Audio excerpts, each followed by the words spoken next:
Check, check, check, check. Yeah, make sure hold it up here. You're right.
of the US Open fantasy that's ongoing. You can win some prizes out there. Yes, and you know, between games, every game has a player of the match, and so all players come. Oh, we can hear the horn going off, so there's some weather in the way. We have MAQ standing by. Let's see if he's going to be joining the coin toss. I would think so, because he's already on field.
Well, welcome back to live TV once more.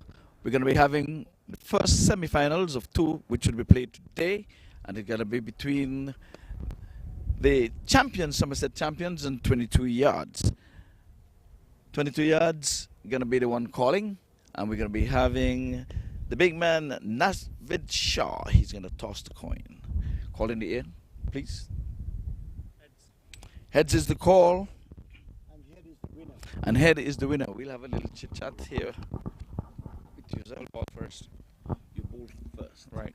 Okay, any reason for that? We're playing on pitch number 3. You would have done yourself good enough to get into the semi-finals playing on pitch number 4. Yeah, I mean, it's a new strip. There's a bit of moisture in it, and there was dew as well in the morning. So as the day goes by, we feel like the pitch might get better to bat later on, and the ball might start coming on a bat better. So the idea is to use the conditions and get in and try to stick them on under the lowest hurdle, and then we can go and look to chase that. Okay, well, stand by. We're going to wish you all the best in your game. I'm going to have a little chit chat here with Mr. Nasvid Shah. Losing the toss does not mean that you would have lost the match. Yes. What you would have done if you would have won the toss? Our plan was to bowl first as well, because this is a new pitch, but this pitch is looking much better to the previous pitch, I will say, yeah. And now we will try to put up some good total on the board, and we will defend that total, inshallah. Well, you have gone undefeated, I know hopefully the L column is not in your mindset, but we're hoping that you're going to give this US Open a good one for your money. We're going to wish you all the best, but hang in there because Mr. Makuishi is going to wish you all the best in your game, and they're going to be thanking you more than once for being a part of this US Open. Mr. Makuishi. Good morning, guys. Welcome to the both teams. Reach out the semi-final for the first game, 22-yard with the JC Singh, and then Najam Shah is Somerset. And then welcome to all of them, your teams, and participating for this year for during the pandemic and came down and playing the wonderful tournament. Hope all you enjoying, everybody, and our management is doing great work, put things together, and let's go play cricket. And good luck to you guys, and we'll see you at the best of the best innings. Thank you very much. Thank you, guys. So there you have it, folks. 22-yard Sultan won the toss. They decided they're going to have a bowl first. But we're going to have a big talk here. Mr. Sofian, the man, the engine behind all of this. Mr. Sofian, could you step forward? And there's a camera there looking at you in shining. How's it going, guys? So just like to thank all the teams to make it this far. We had amazing weather the last few days, and we made it through all the preliminary rounds. So today's the start of the semifinals. We're going to start the semifinal here in a few minutes, and then we're going to go over to the second semifinal, which is going to be the Atlanta Param Veers and the US All-Stars. And then tomorrow we'll be playing the finals. So I hope you guys are enjoying the coverage, and stay tuned because there's going to be a lot of good cricket today. And then tomorrow early morning we're going to have some more good cricket. Very well, and we appreciate your hard work. You're with the production crew, and for you viewers out there, this is the man who is behind all of it. You see the car, you see the paint, you see all the clear coat. Under the hood is the engine. Sophia is responsible for all of that. Folks, let's play cricket. I guess we're going to have ball by ball in about, say, 10 minutes.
So hello there, welcome to the US Open playoff game.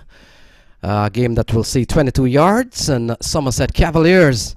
And this is game number 13, the first semi-final, as we see the two batsmen walks to the middle, Kenar Lewis and Chandra Paul Hemraj. They've been among the runs. We'll talk about that, but we come to the knockout stage. This is where it gets interesting, and I'm joined in the box by Eddie Edwards with the news. 22 yards have won the toss, and they've elected that they will bowl first. As you can see, the men in red versus the men in dark green and yellow. So what an amazing tournament we've had so far. Brilliant weather here in Lauderhill, and we're just about getting ready to start game number 13. A couple more games to go.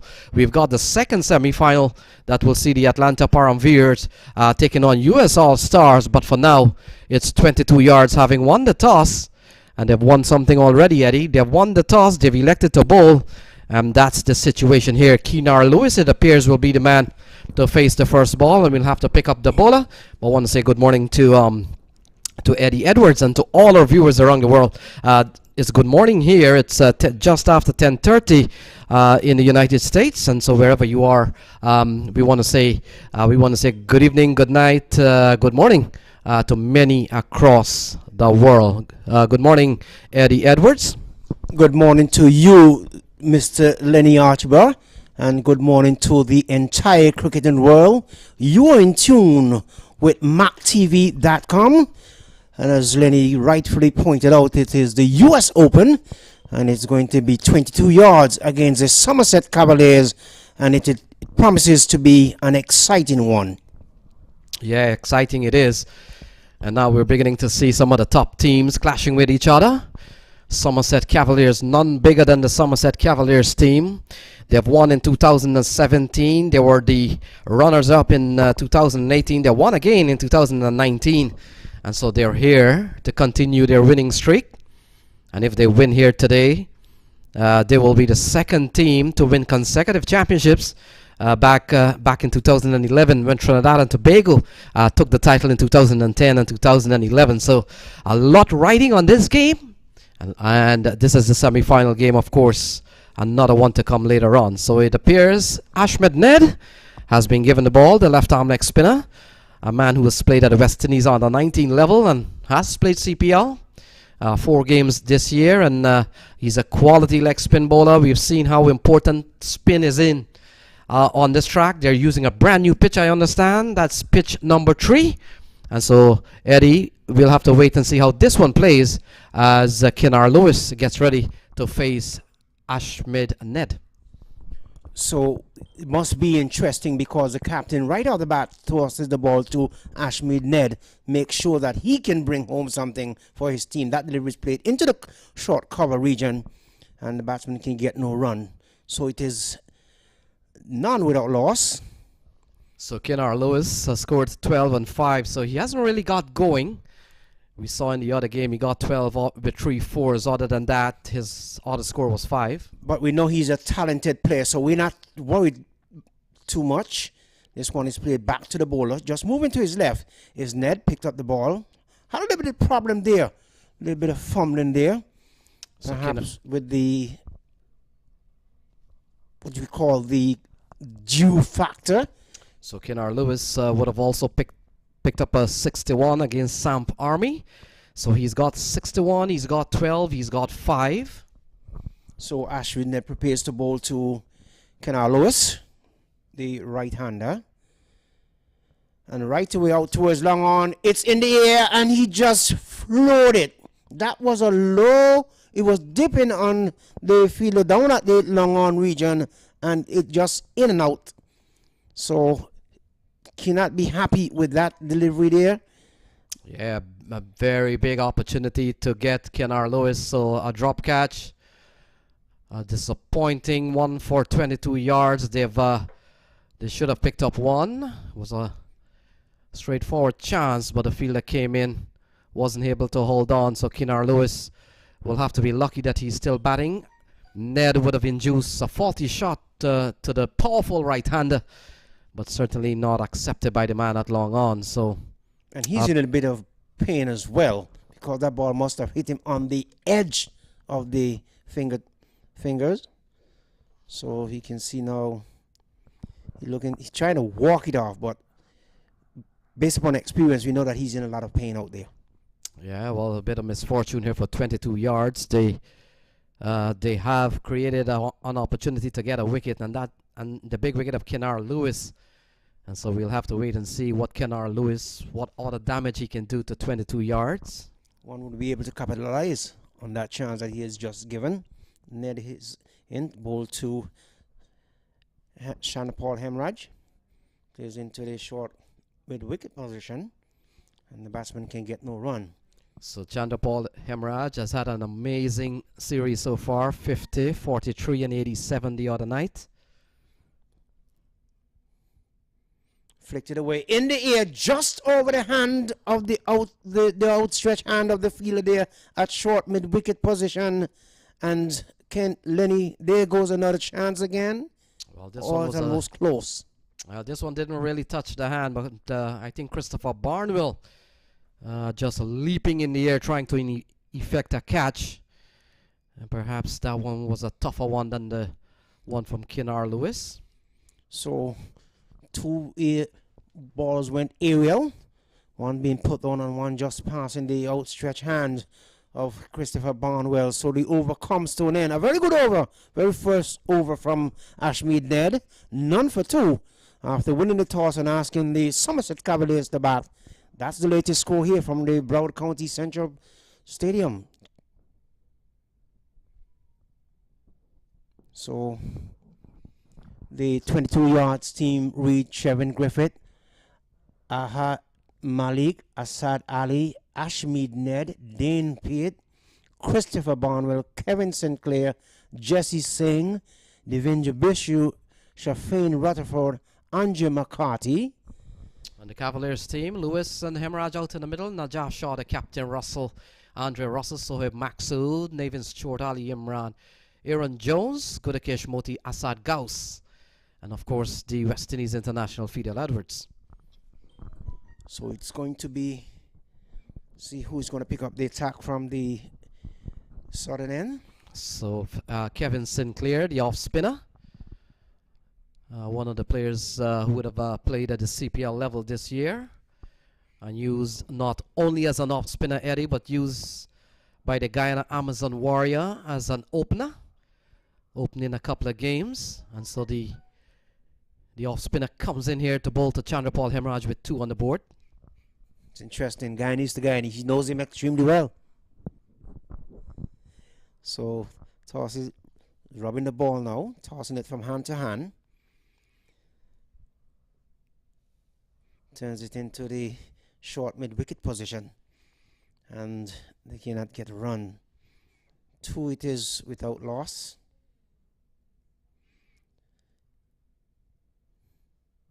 Turns it down towards the fine leg region. Short back of the square rather. Comes across, knocks it down. But the batsman was off for, well, that came off the outer portion of the pad. Signal comes in just a little bit late from the umpire. So that's a leg by.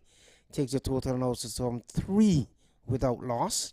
And it brings the right-hander, the hard-hitting Kenar Lewis, into strike.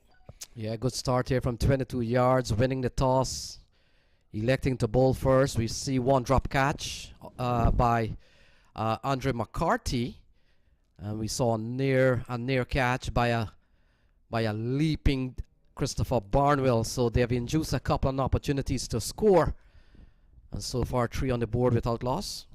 So as Kevin Sinclair prepares to bowl to Kenar Lewis. Beaten outside the line of the off. Some listen how stifle appeal coming in there from Kevin Sinclair, getting a little bit excited. Looks like Trevor Griffith is at first slip. You see? Here is Sinclair. Lewis is hitting hard and high out towards long on. It goes over the fence for 6. So the first 6 of the match, Lenny. Yeah, US Fantasy maximum, and Kenar Lewis he goes up to 7, and that's the first boundary of the game. 6 into the straightish mid-wicket area, off the bowling of Kevin Sinclair. So the big man is opening up his hand early. Wants to stamp his authority and stamp it extremely well. Kevin Sinclair will have to think differently now. So this one on the offside is going to run up towards the cover boundary, and it goes one bounce over the infield. Another powerful shot from Kenar Lewis. A couple of consecutive boundaries, couple of balls. Yes, indeed. So 6 and a 4 in 2 consecutive deliveries. Takes the total to 13. Lewis is on 11, and he just faced some 7 deliveries. Yeah, put down by Andrew McCarthy. And whether or not they're going to pay a big price, they've already paid some price here in the amount of 10 runs in 2 shots. Just pushing out into the onside and thought about getting a single, so decided against it. The over comes to an end at the end of over number 2. Somerset Cavaliers, they are 13 without loss. Kenar Lewis is on 11. Hemorrhage is on 1. That's the latest score here from the Broward County Stadium. So game number 3, watched across the world. Want to say special good morning to Alalta Prasad, Dave Jaggernaut, Dervin Wallace, the boys out in the tri-state area. Somerset Cavaliers takes on 22 yards in one of the semi-final. Team led by Jesse Singh as we see Andre Russell having a bit of knock-up before the big game, certainly out in the middle. Eddie Edwards, Chris Gale and Andre Russell, the 2 big international headlining this event this year, which has always over the years brought out some of the top guns of international cricket. And over the years we have seen the likes of Bravo here as well. We've seen Bravo, we've seen both of the Bravos, and also we would have seen Shoaib Akhtar one year. Wayne Parnell is here. Yes, indeed. We've seen Sunil Narayan, we've seen Irish internationals. You name it, they all have been here. So it's going to be Ashmead Ned who's going to continue. No, it's going to be a change of bowling.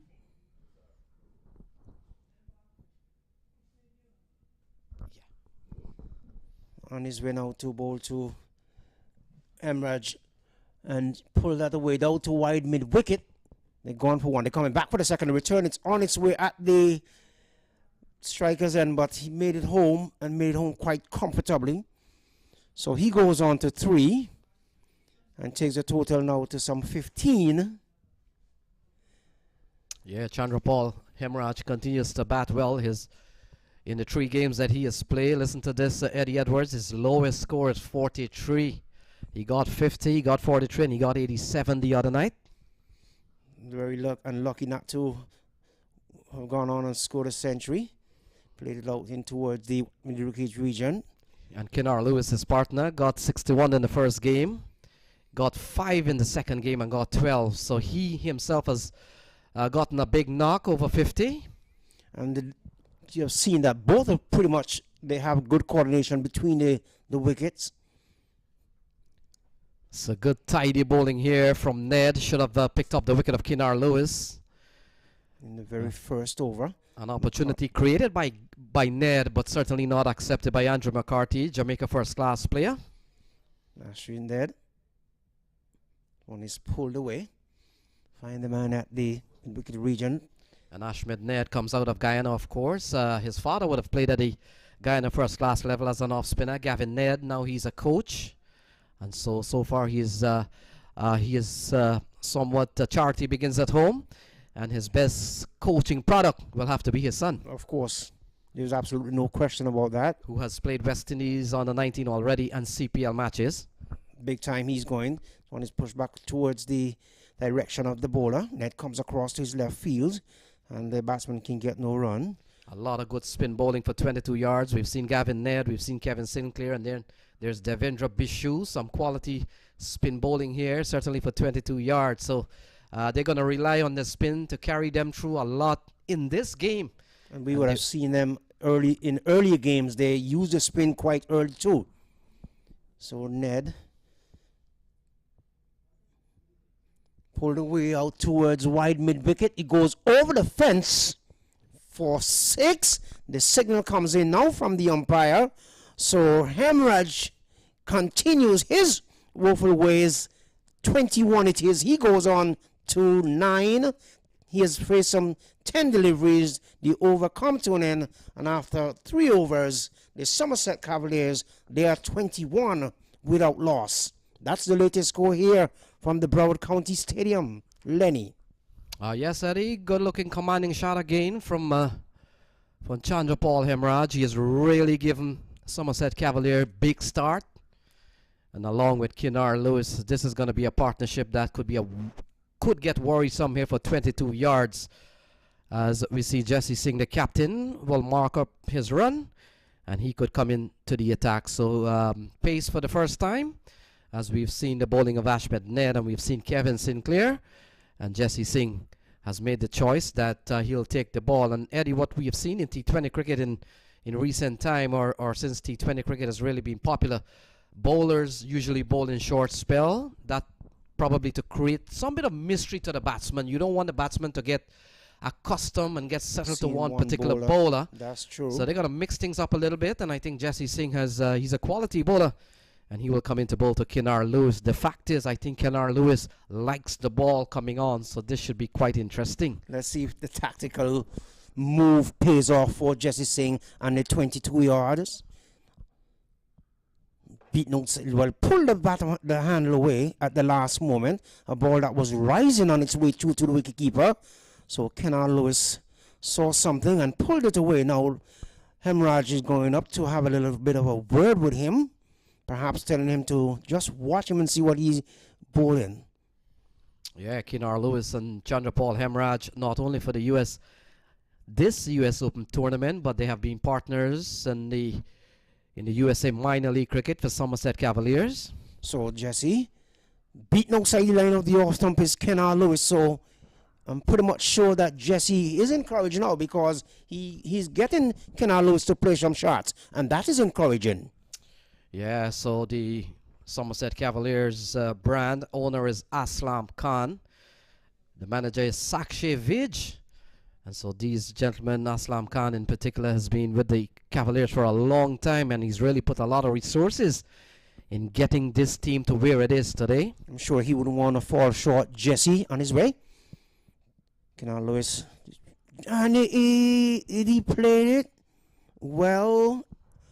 Keeper was diving full stretch, everything that he had, and it eluded the gloves of the wicketkeeper. So Kinar Lewis given another chance there, Lenny. Yeah, this is badly missed opportunity. Malik, the keeper, flew to his right, but just didn't hold on, and Jesse Singh has induced the edge here of Kinar Lewis. So Kinar Lewis has been given a couple of lives now, one by McCarthy. Maybe a simpler chance. And now this one by the keeper. Well bowled Jesse Singh. So just like I said before he bowled that ball, it's encouraging the bowler because he's playing his shots. And bowlers like that when batters are playing shots. And the fact is Jesse Singh has been a member of the Somerset Cavaliers team over time. But this year he's coming against the organization. And he's already impacted somewhat. He has allowed Kinar Lewis to offer a chance to the keeper. And while it was probably a tough one, but still. Here is he now on his way out to bowl to Hemorrhage. Hemorrhage looking to turn it off the pads. Just wait and see what the umpire signal, if he's going to signal. Yes, indeed, it is leg by. So one more to the total. Takes it now to 24 without loss. The Somerset Cavaliers. Hemorrhage remains on 9. So a couple of sixes already. One by Kinar Lewis and one by Chandra Paul Hemorrhage. And we've seen one ball crossing the rope. So 2 sixes and 1 4. This is game number 13. This is the first semi-final. The second semi-final, we'll see Atlanta Param Veers. They'll come up against US All-Stars. Jesse too. Can I beat outside the line of the off stump? Once again, so Kinar Lewis is not really picking up the line of the ball from Jesse, and this must be the 3rd time in the over that he's been beaten outside the line of the off stump. The previous delivery to Kinar Lewis had him peeling off the edge.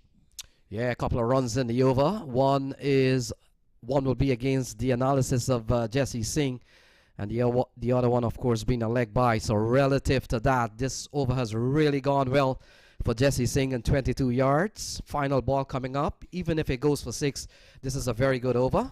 Came in at a time when the batters was getting to the likes of Ashmead Ned, but this is a signal dead ball by the umpire. So Jesse Singh forms the U.S. national pace attack these days, along with Rusty Tehran, Elmore Hutchison, and the captain, Sarab Natravalka. So part of the U.S. lineup. He's really been an improved cricketer over the years, Jesse Singh. So he turns now in the distance, about to move in to bowl to big Kenal Lewis, the big man out of Jamaica, the land of wood and water. Kenal Lewis looking to turn it into the onside. The ball just going up, making a little bit of height, just above the stomach, the groin area. The over comes to an end, and at the end of the over, at the end of it, Somerset Cavaliers, they are 23 without loss. Kenal Lewis is on 12, Hemorrhage is on 9. That's the latest score here from the Broward County Stadium. Yes, Eddie, I want to say shout out to Phil Meikle, one of the few Americans who have taken the time off to come to the stadium to watch some T20 cricket. So one to say special good morning to Phil Meikle, and he's just understanding the game from an American perspective, and he's in the stadium somewhere in the stands watching the game here today. He made special effort to travel to see the U.S. Open, and he says even the COVID situation could not stop him, so he's in the ground. So wherever you are, man, want to say special good morning to you. Welcome to the U.S. Open. That is impressive. Very, very impressive. So we're going to see a change of bowling from the northern end. And let's see who will be taking over from Ashmead Ned. So Kevin St. Clair being switched around from the bottom end to the top end. And he'll be bowling to Hemorrhage. So Hemorrhage just looking around the field just to make sure that he has it correctly. Wouldn't want to play any shots and then regret that he didn't take a final look at the field setting. So it's all kinds of direction. Here is St. Clair on his way now to bowl to Hemorrhage. Hemorrhage is being struck in a part of something. So there's a little sharp half stifle appeal from the bowler, but not outside the umpire. So the umpire is very firm, umpire Lindu. St. Clair again. This time Henry backs away and forces the bowler to go back to his mark. St. Clair it is. Hemorrhage turns down towards in the fine leg region. They're going for 1, and that's all it will be. So 1 to Hemorrhage. 1 more to the total. Takes the total now to some 24 without loss. And Lenny, since the introduction of Jesse and now St. Clair, things seems to have died down just a little bit. 22 yards is enjoying a good first 5 over here so far. The run rate is just over 5.5, and considering they're bowling to Hemorrhage and Kenal Lewis, 2 hot batsmen in this series, and both of the batsmen have created some bit of chance. So 22 yards is bowling extremely well. Yes, they are. Having the shackles on Kenal Lewis and Hemorrhage. And the fact is, Eddie, that this team scored 216 from the Punjab Blues yesterday. So it's not easy restricting this powerful, put-together Somerset Cavaliers team, almost a first-class team. So the overcomes, 3 deliveries gone, 4.3. Played out towards ball peeling off the edge and going on towards wide third man. They're coming back for run number 2. The return comes in at the striker's end, but the batter was home. So it appears like they must have gotten, some 3 runs? Well, they got 2. So Lewis goes on to 14, 26 it is for 2. Without loss, I'm sorry. 26 without loss. Here is St. Clair. looking to put it down towards mid-wicket. He struck somewhere in the lower stomach. And there was a little half-stifle appeal again from St. Clair. St. Clair continues to appeal just about every delivery he has bowled so far, Lenny. Yeah, he's bowled well. And they've created a very tight reign so far. Kenar Lewis picks up a single, but relative to that, it's been a very quality over. So 5 overs gone, 27 without loss. Thank you, Eddie. And we'll see you back at over number 15. So a good start here from 22 yards. They've won the toss. They've elected to bowl. And after 5, we've seen 27 without loss. Somerset Cavaliers having been sent in here by 22 yards.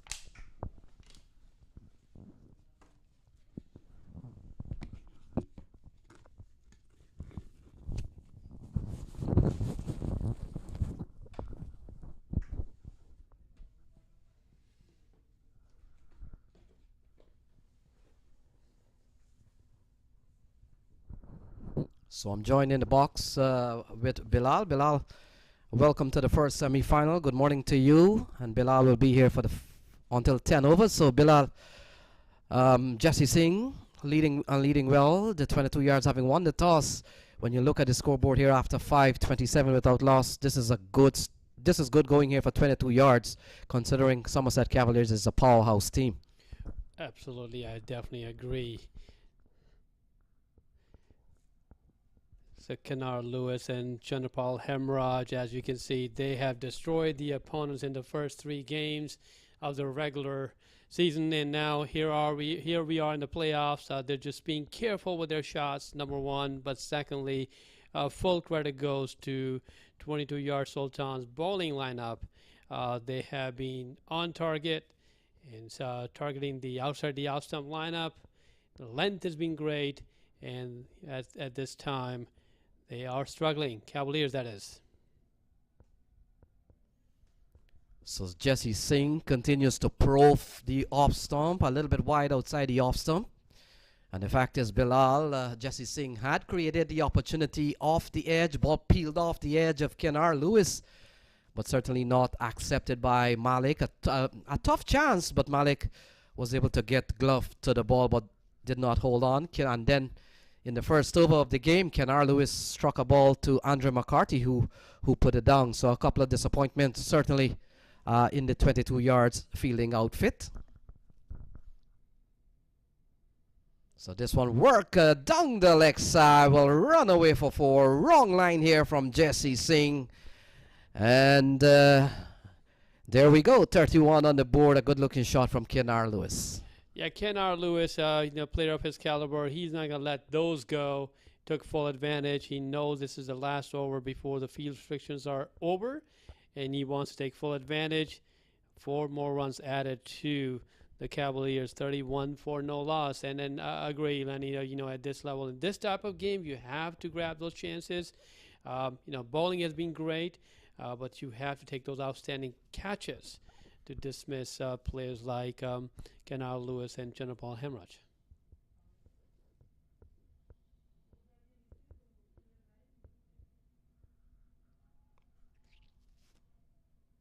So Jesse Singh continues to bowl very well. Even ball would have gone down the leg side. Leg by is a signal.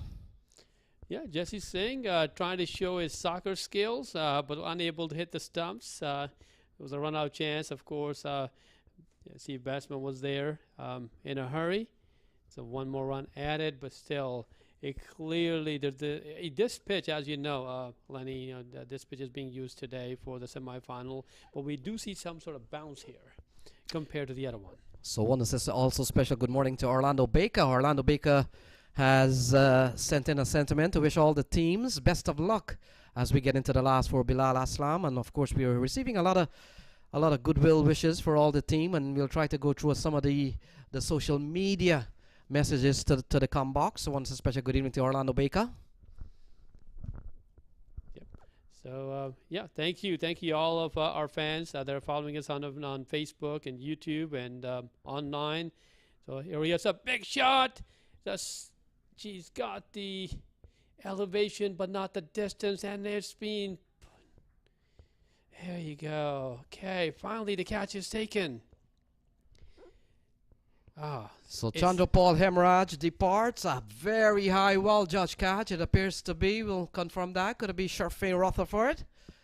And that happened right in front of the side screen, so we were blocked from the view there. But a well-judged catch. The ball was in the air for a very, very long time, and a well-taken catch in the end. So the first wicket goes down, and it's 32 for 1. Courtesy of great bowling by Jesse Singh. He put the pressure on with great line and length, with the exception of one delivery. This one right in the slot, but of course good length area.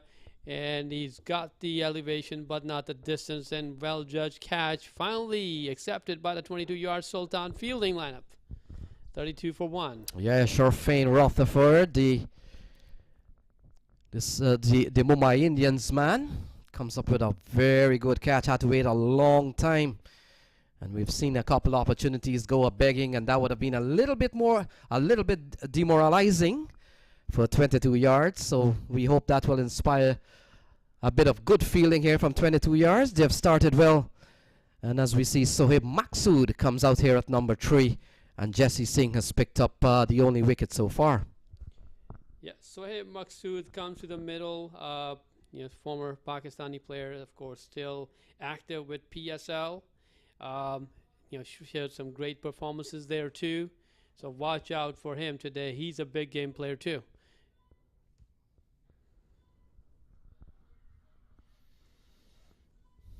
So Sohaib Maqsood comes in at number 3. Yeah, 33 years of age, belongs to Lahore Qalandars, and he has featured in 26 ODIs for Pakistan. So a bit of changing around of field. Sherfane Rutherford has now exchanged places. In fact, saw the 12th man out in the middle. So Jesse Singh continues to bowl very well here. 32 on the board, 6 gone, 32 for 1. Yeah, Kenar Lewis knew that the wicket just fell down, didn't want to take a risk, and just plays it safely. 32 for 1 after 6 overs. A conservative start by the Cavaliers, and this is what we expect in a big game, Lenny. Low scoring game probably, but you still have the big man in the hut. Yeah, well, let's take a look at what Somerset Cavaliers have done this season in terms of scores. Well, they scored 133. They were replying to a total, so they were chasing, so they made 133. A match in which they won by 9 wickets against Samp Army. And then, of course, against US All-Stars, they made 145 as against one of the better team in the tournament, batting first. And yesterday, mercifully, they were given the toss to bat first yesterday from Punjab Blues and posted 215. As we see, Asad Ali comes into the attack, and Asad Ali would have played briefly at the Pakistan international level, Bilal. Oh yes, absolutely.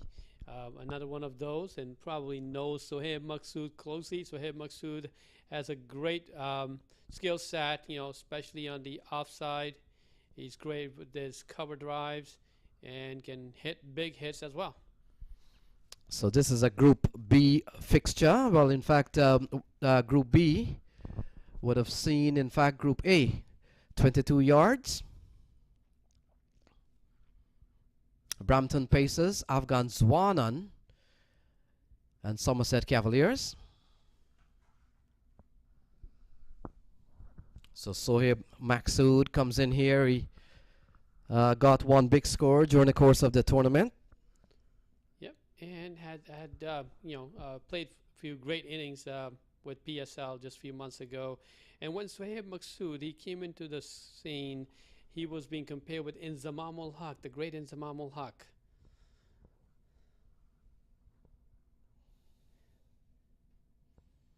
Straight bat, straight drive, and a little bit of a misfield, but they settled for 1 run there. So Somerset Cavaliers, the defending champ. If they win the tournament this year, Bilal, they will be the second team to win consecutively. And as we made the point, Trinidad and Tobago in 2010 and 2011 would have won 2 consecutive years, led by Shazam Babwa. Yeah. And Shazam Babwa, had it not been maybe for the COVID situation, would have been here also. He's been a player who's been around for many cricket, US Cricket Open. And so Shazam Babwa missing this year. Another player from Trinidad and Tobago who's been around the US Open for many years, Adrian Ali. And so a lot of players not able to come this year because of COVID restrictions. And in particular, some of the borders being closed in some of the countries like Trinidad and Tobago.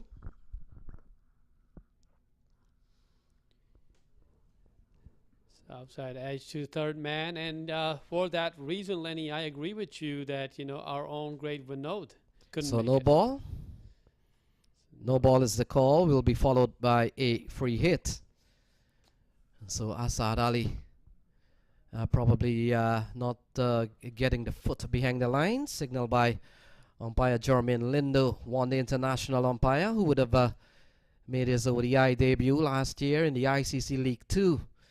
A series that included host nation Papua New Guinea and Namibia right here, and a series that I was a part of. Yeah, excellent. Yep. So the free hit ball, Sohib Maksud will be the recipient, and here we go. Ball played up towards the offside, so not a lot of damage done with that free hit ball, but still. Yeah, so Lenny, between yesterday and today, we have seen with free hits, batsmen not able to take full advantage. Is there a particular reason for that? Is that, that they're not able to connect, or maybe the bowler brings his A+ game for the next ball? Bilal, I've seen that many times at all levels of cricket. The bowler seems to come up with his best ball when there's a free hit, maybe inspired to do even extra. And so maybe bowlers need to think that every ball that they bowl is a free hit ball. Maybe they'll get better. Yeah, that should make a difference, absolutely. So Kinar Lewis, considering how attacking and how aggressive he is, you look at his scorecard there, 24 balls, 20. So we can safely say this is not Kinar Lewis, the Kinar Lewis that we know. He seems to be under the 8 ball here a bit, but we'll have to give credit where credit is due. 22 yards has really come up with a plan here against Kinar Lewis. Yes, they are not letting him extend his arms. That's where his strength is, Kinar Lewis. And there's this sort of a bounce in this pitch. We have seen that. And Kinar Lewis is taking his time to adjust to that change that he has seen on the previous pitches when he played throughout the tournament. So this is a challenge, but the player of Kinar Lewis's caliber will overcome this. So this one up the short backward square, the man Sharfane Rutherford, who would have taken the only catch, the only wicket. And so Kinar Lewis is on 20. We've seen a very good over here from Asad Ali, only 4 runs off the over. You can't ask for a better showing than that. And the current run rate is 5.4, 22 yards. They're playing a very good game so far, but this is a powerful batting lineup here for Somerset Cavaliers. They bat very deep, and the big man is still out there, Kinar Lewis. He could give the ball a tap. So through the offside, will this beat the man at wide mid-off? It does, and it goes away for 4. So the shackle is broken here slightly here by Kinar Lewis. There we go, 4 runs off the bat of the big man. And a good looking shot through the offside. That will take some pressure off Kinar Lewis. And also granting Somerset Cavaliers 4 more runs. Shot an offer there, and there was a big gap, and he exploited that big time. Kinar Lewis, no risk needed to be taken. And ball traveled in a hurry. And extra boundary, a much needed boundary for the Cavaliers.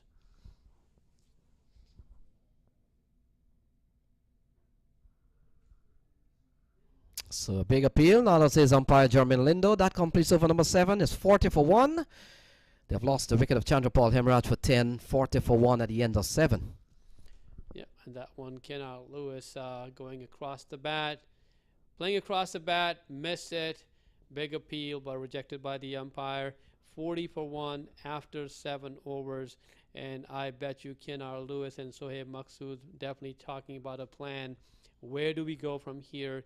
13 more overs left, and they will have to post a total around 140, 150 plus for them to defend it. Because especially in the semifinal games, you cannot take any chances. And we can see equally matched by 22 yards Sultan. Their bowling has been great so far. They shelled few chances, we know that. But as we speak, what really works for Cavaliers is that they still have 9 wickets in hand. So that is what matters at this point, where they can definitely go through 9th and 10th over and then, go for slogging.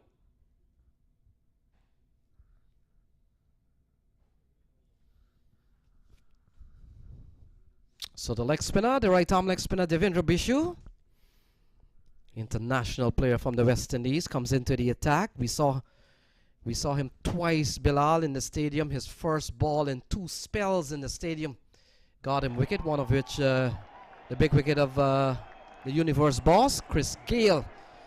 So he has had great success with his first ball. Let's see what happens now.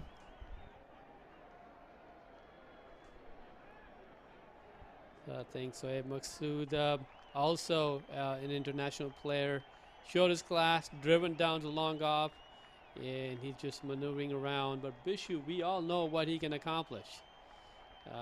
West Indian player.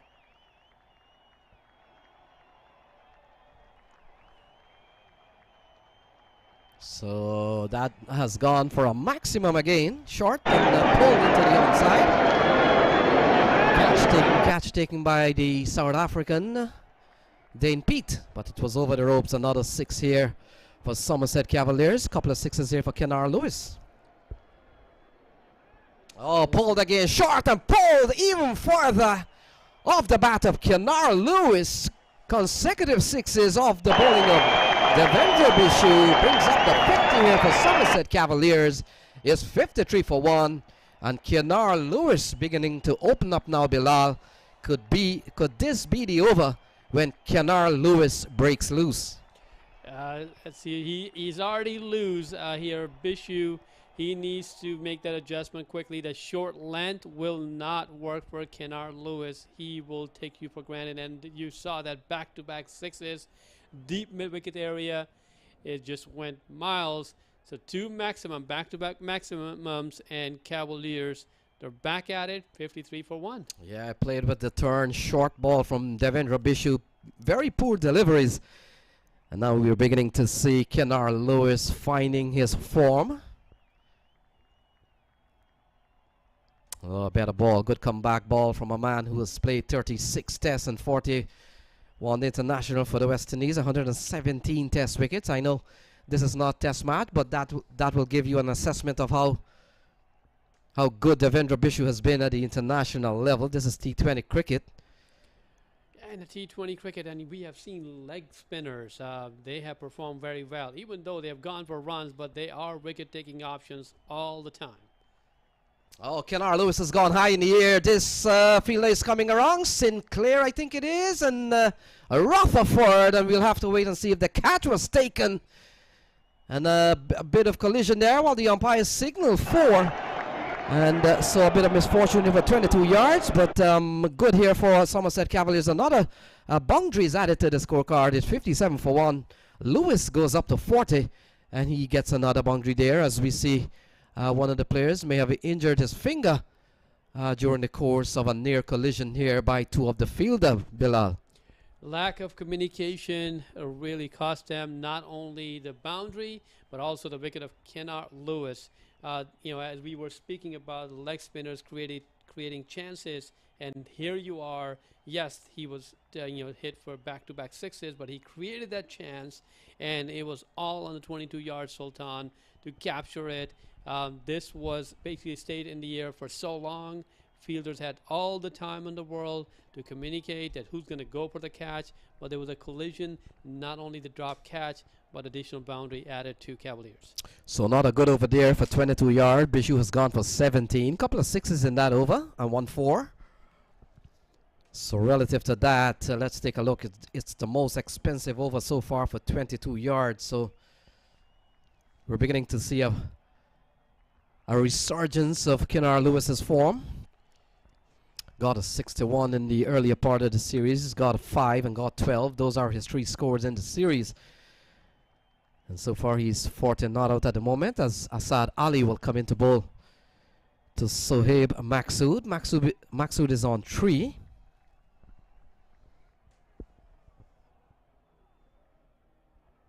Oh, it's in the air, offering a chance again. Fielder takes the catch this time. And Sohaib Maksud has to go. Catch taken by, it appears to be Christopher Barnwell. And so the second wicket goes down. Is 57 for 2. Sohaib Maksud gone. Yeah, Sohaib Maksud, even though there was no need of doing this, because what his job was, he was on a mission to let Kennar Lewis do the damage, but he wanted to show his skill set. You know, it wasn't middle of the bat, and well judged catch. Long on. So Sohaib Maksud back in the hut now, 57 for 2 now. So one of the marquee players of this year's event, Andre Russell, strides out to the middle. And so Andre Russell, number 12, comes to the crease. And Bilal, the world knows of 2 of the marquee players appearing in this US Open. The one, of course, being Chris Gayle and fellow Jamaican Andre Russell as he comes to the crease. Yeah, the 2 Jamaicans, of course, are featuring in today's 2 semi-final games. One here, the first one, Andre Russell. As he walks in, let's see what he has to offer. But he's a big game player, we know that. He's got the power, he can do the damage, but I'm sure he wants to settle in and wants to test this new pitch out, how it plays out. And he just needs to be careful, I think, within the first few deliveries, get the eye in, and then go from there. So Dre Ross, and he's as popular as anyone else in world cricket. We've seen how destructive he can be at the highest level. Yeah, he has shown his skill set all around the world.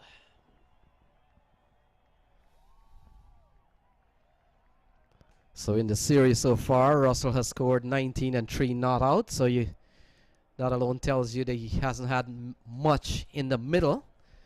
A couple of years ago, Bilal, he got 103 as one of the centuries here for Somerset Cavaliers. So he's returned to his sort of like US home base, and that being Somerset Cavaliers, and certainly a top player at the world level. And he, along with Chris Gayle, headlines the 2020 season for the US Open. Yeah, so fortunate for US Open to feature both of them. Yeah, they have fan following all around the world, and once people know that they are here in action, you'll see the fans, they'll tune in. So Kennar Lewis on 40, beginning to find some better ground. We saw in the previous over, got a couple of big strikes off the bowling of Devendra Bishu. And over that went for 17 against Bishu, couple of 6s and 1 4. And the 4 that crossed the boundary line was a possible chance, as a couple of the fielders encroached on the ball, and in the end, the ball falling through and crossing the rope. So 22 yards have had some misfortune going against them in the innings so far. And the catching has not been as good as probably as they would want, but that's the nature of cricket. Yes, draft chances will come, but you just need to move on.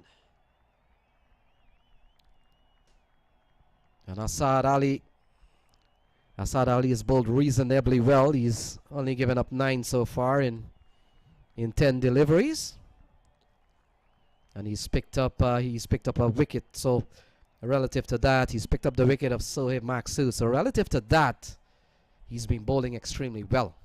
Yes, I think for youngsters who are watching out there, see, no matter who is facing you, how you need to be careful with your line and length. Once you can, adjust that, you find your spot. Players, batsmen, they can try to hit you, but of course, if your line and length is great, it's really hard to do that.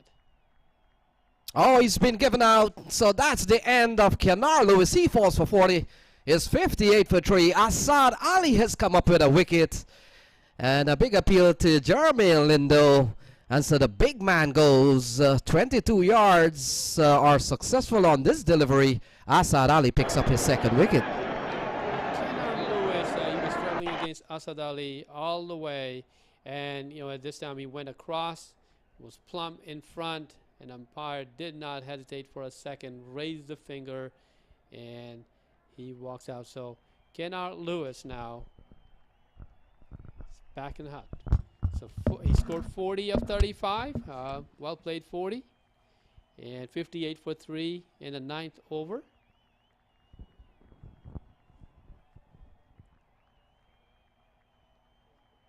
So Assad Ali grabbed his second wicket now in the 2nd over, bowling very well, and this could be the game-changing over for Cavaliers. So Ali Imran comes to the middle. And Ali Imran, Bilal, not too sure if you were in the stadium, but he's the hero of one of the game against US All-Star. Slammed 49 in quick time. A game in which Somerset Cavaliers were on course to get only about 120 runs. But when Ali Imran came in, he played some lofty shots towards the end. And in the end, Somerset Cavaliers was able to post some 153, I think. And so he propelled them to a very respectable score, considering they were struggling a little bit. So Ali Imran comes out here at 58 for 3, just on the stroke of the 9th over. Yeah, and at this point, he's lucky enough that he will be batting next to Andre Russell. Yeah, and Assad Ali, in the meantime, the former Pakistani international, has picked up 2. All right, so played carefully towards the point area, and Andre Russell decides not to take a single there. So one player resumes. The big man, Andre Russell, will be on strike. It's 58 for 3 at the end of 9. They're going a 6.4. And 3 wickets down here as Somerset Cavaliers battle 22 yards. So from here on, what do you think, Lenny? I mean, will be a reasonable total, 58 for 3 and 9 overs, 11 more to go. Yeah, it's going to be hard to tell. Not too sure what the what they will end up here, but I'm looking at the projection on my app here, and it's not telling me a big score. So relative to that, we'll have to wait and see. I'm showing something in the vicinity of 128, 135, but I'm pretty sure towards the latter stages, the likes of Ali Imran and Andre Russell, if Andre Russell stick around here long enough, he will certainly be... Oh, there's a big chance here as it flew to Trevon Griffith. It may have, and Trevon Griffith did not pick up the chance. So Devendra Bishu has induced the edge here to off Andre Russell. He shakes his head. And Trevon Griffith may have put down a big one here today. Have they dropped the chance to win this game today? Because Andre Russell, anytime you can get him out on the second ball, that does not happen too often. So there you go. I think these drop chances will cost 22 yards Sultan big time. Yeah, and Trevon Griffith realizes that. Look, he looks up to the heavens and says, what has he done? Putting down Andre Russell, you don't do that. And whether or not that will make a big difference in this game, we are going to see that. Devendra Bishu, he's a top quality leg spinner. And he sort of like a golden ball, a ball that drew Russell forward, picked the edge, one slip in place, and Trevon Griffith did not hold on. So this time around, we waited for the delivery to come to him. Andre Russell plays it safely, and one extra run. So Bishu has settled down, it looks like. His line of length, he's getting closer to the bat. So there you go. And he is just mandating batsmen to be careful and not to go for the big shot. So 61 balls remaining. Devendra Bishu has gone well in this over. Another single there. So 10 overs gone. Ali Imran and Andrew Russell out in the middle for Somerset Cavaliers. And 62 for 3 is the score as we take leave here from Bilal. And we'll bring in Audley Watson into the box. Audley will go from 10 to 15.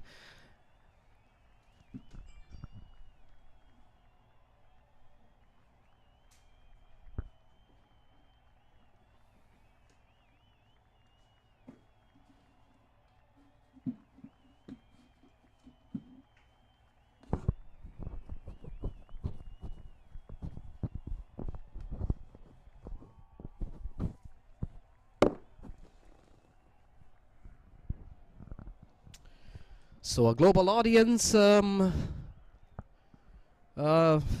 Watson, but a good game on hand here as we want to say good morning.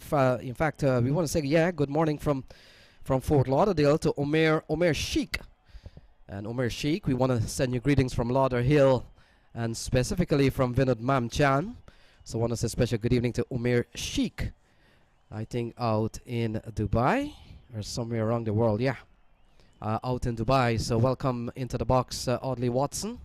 Good morning for the first time this morning, Lenny, and for our listeners throughout the world, it's good morning, good afternoon, or good evening to you. It's not a wonderful day for cricket right here at the park here in Lauderhill.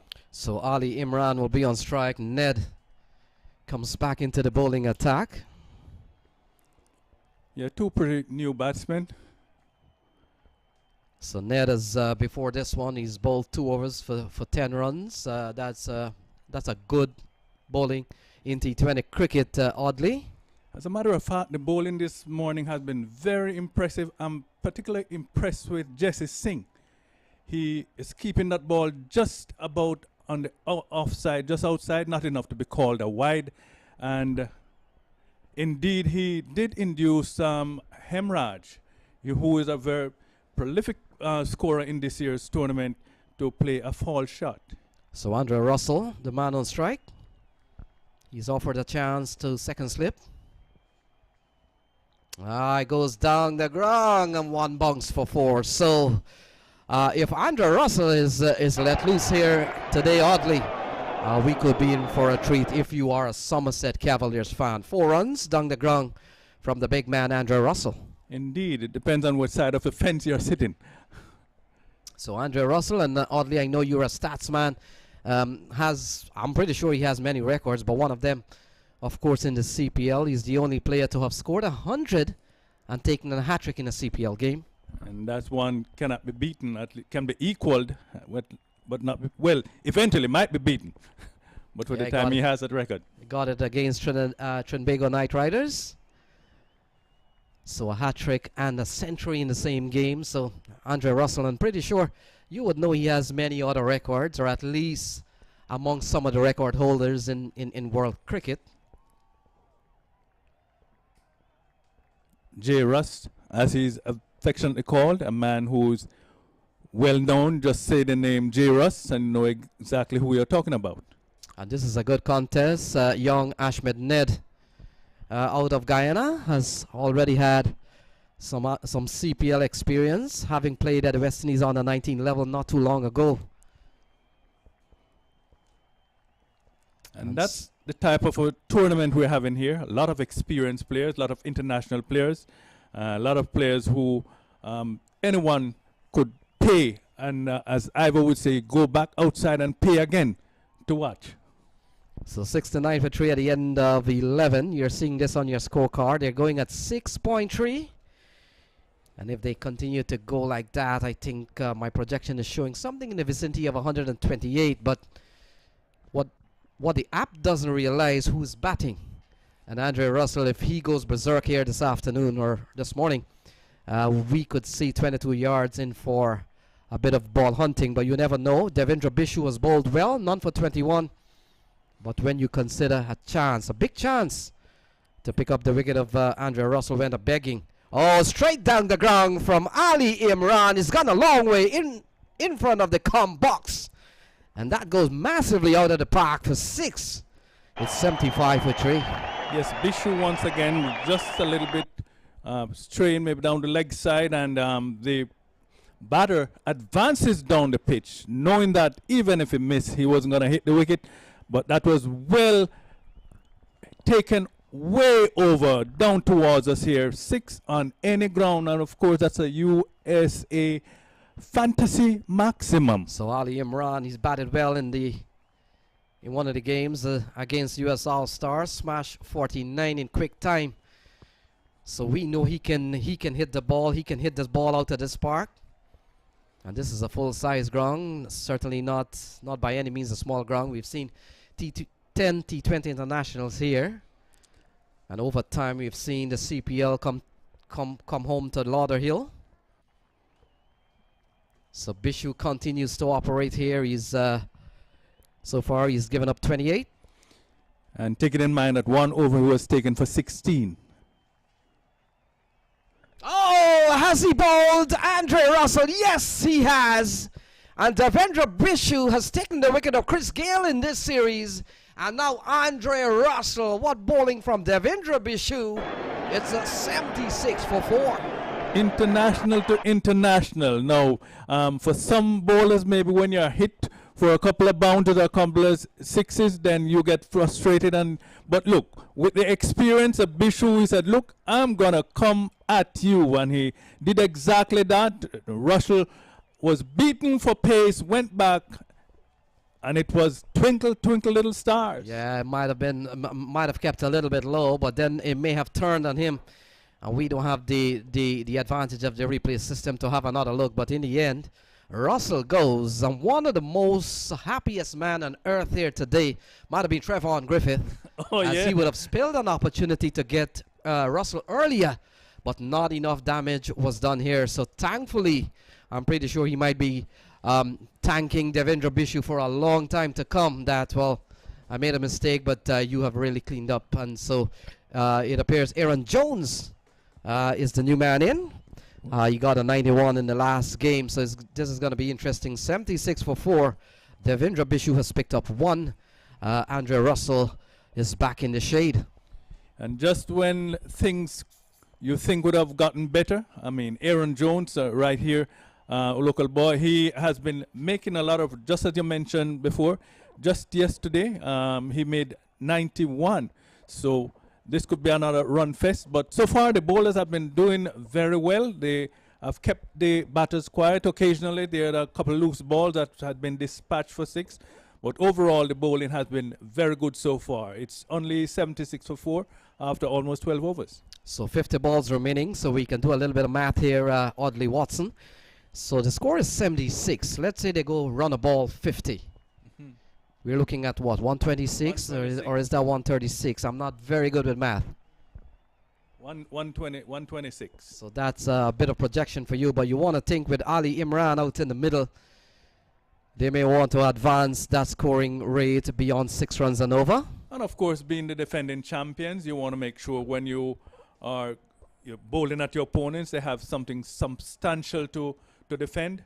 So they'll be gunning to at least get 150, hopefully, if they haven't lose any more wickets. So 12 overs gone, 76 for 4. Yes, they'll definitely be gunning for anything in the range of 150 runs. And being champions, they know how to win. You know, winning is a habit, and once you start to win, they're going to find some way to pull things out of the bag.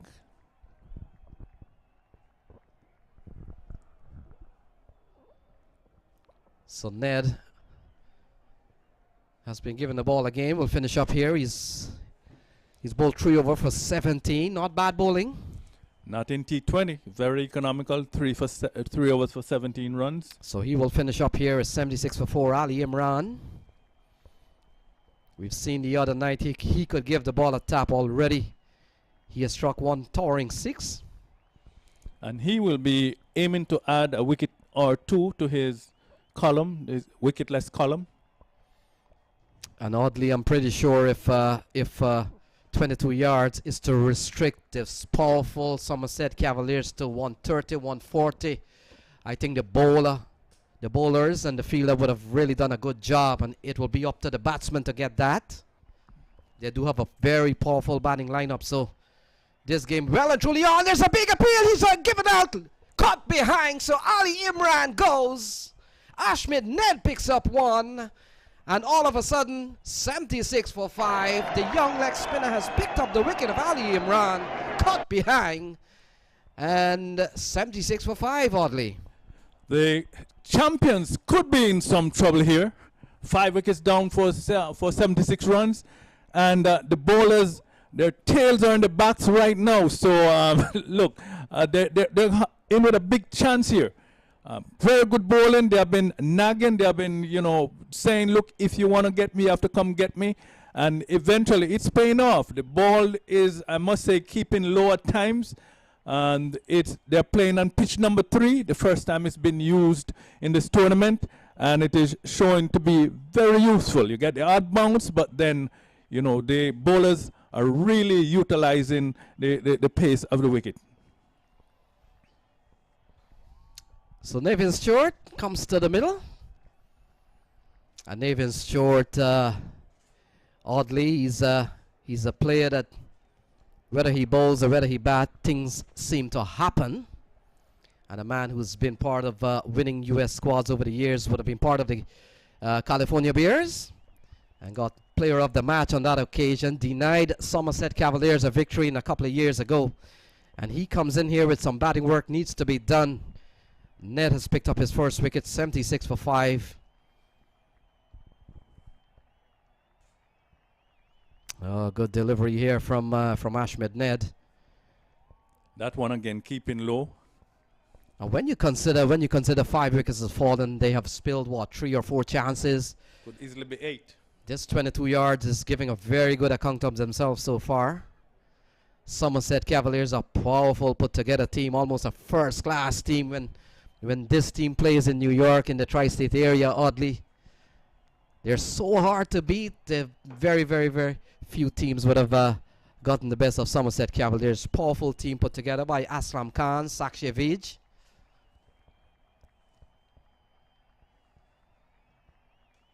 And the fact is they're the defending champions. They have won the US Open 2 times in 3 years. So that alone tells you how well this unit has played over the years. And they have still not given up on this year either. They are in a bit of struggle right now, I would say. Oh! A catch from Devendra Bishu! Nevin's chart falls, 76 for 6 and 22 yards. Has picked up another wicket. Ned has picked up a couple of wickets in this over. A brilliant catch by Devendra Bishu. Navin Stewart, not often he goes without scoring, but he does today. And that's another big wicket here for 22 yards. That was a brilliant catch. The man went at that one, hit it real hard, going down. He want to go down over mid-wicket. It was kept low down to maybe short mid-wicket. And Bishu moved like a cat and taking that one with both hands. That was magnificent catching by Bishu.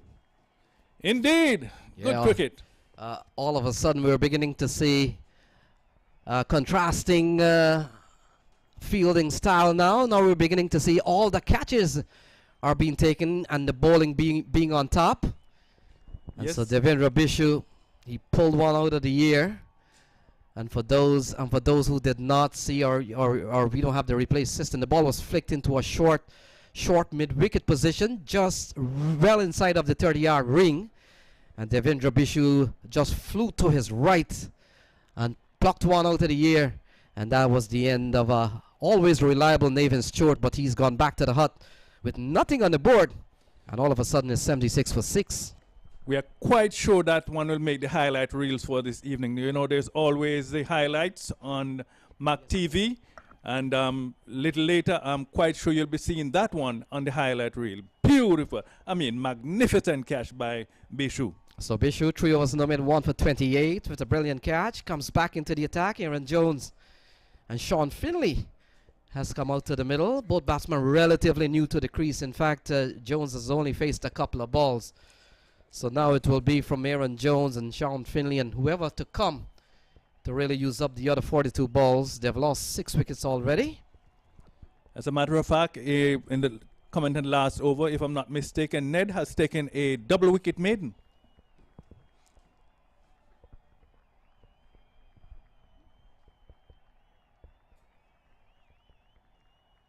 So Jones, the last time we saw him batting in the stadium, got 91. Batted extremely well the other day, in which Somerset Cavaliers posted a double 100, 215, 216. The only double 100 for the tournament, the highest score, of course. So Sean Finley comes into the attack, a man who's played briefly at the international level. Hasn't had much opportunity with Somerset Cavaliers in this series. Just goes to show the bench strength of Somerset Cavaliers, but he gets an opportunity here, a big swing and a miss. And the good bowling of Devendra Bishu continues, 77 for 6. Right, we saw the flash of the light, but that was an attempted stump by the wicketkeeper. That one is squeezed to the slip area, vacant slip area, may I say? No. So 39 balls remaining. We got 4 wickets standing. Aaron Jones, who got a 91 in the last game and got a 1 in one of the other game. He goes to long on. Fielder comes in, takes the catch. And Aaron Jones fails today. He goes for 1. It's 78 for 7. Kevin Sinclair comes in, takes a well-judged catch. And another wicket goes down here for Somerset Cavaliers. They're falling here oddly. All of a sudden, 22 yards has just grown to 23 yards. They are indeed bowling to a plan. As I've said earlier, the bowlers are on target. They see him in their team meeting. They say, look, this is what we're going to do. And they are sticking to the plan. And magnificent bowling, of course, by the 22 yards. And Bishu has taken his second wicket. He was expensive in 1 over. He was cleaned up for 2 sixes and a 4. Came back. He was hit for another 6. But look, he is still here and taking wickets. Second wicket, 2 for 13, 3 overs and 4 balls. So Asad Gauss comes out to the middle, the off spinner. And this, I would say, the Somerset Cavaliers, they are in more than a spot of bother. They are in a whole lot of trouble right now. So 78 for 7, Asad Gauss, the off spinner. And he could bat a bit. Asad Gauss likes to play shots. And so he comes out here with 38 balls remaining, 3 wickets standing. And 22 yards are beginning to everything seems to be going right. The bowling has certainly been on top. We're beginning to see some good catching. Kevin Sinclair has come up with a very good, well-judged catch. Had to run in a bit, but relative to that, pretty simple, straightforward catch. Regulation catch at that position of the field. I think they have made up for the blunders they made in the earlier part of the innings. So Asad Gauss, who has led the unit over time, Somerset Cavaliers, in the absence of Najav Shah.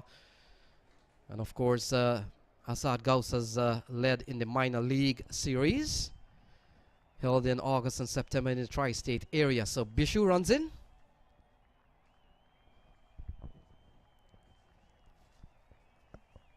And 78 for 7 so far. So we'll run through the scorecard. Kinar Lewis for 40, Chandrapal for 10, Maksud for 3, Russell for 8, Ali Imran 11, Aaron Jones 1. Navin Stewart without scoring. So that completes over number 14 is 78 for 7. And also complete the bowling for Bishu in this match. 4 overs, 30 runs and 2 wickets. He came back real well in his last couple of overs. Yeah, that's the second bowler for 22 yards that would have completed their allotted spell. We saw a maiden over from Ashmed Ned, a double wicket maiden. 4 overs, 1 maiden, 2 for 17 for Ned. And Devendra Bishu 2 for 30 at the end of his 4. So Kevin Sinclair comes back into the attack, having bowled a couple of overs here. Oddly, 78 for 7. Advantage so far has gone to 22 yards, but runs on the board. Runs on the board. Runs on the board, runs on the board. And strangest things have happened. Even if Somerset should end up losing the match, or they have nothing, they would have nothing to be shamed about. Earlier today, India was blown away the entire side for 36 by Australia, and this is 78 for 7.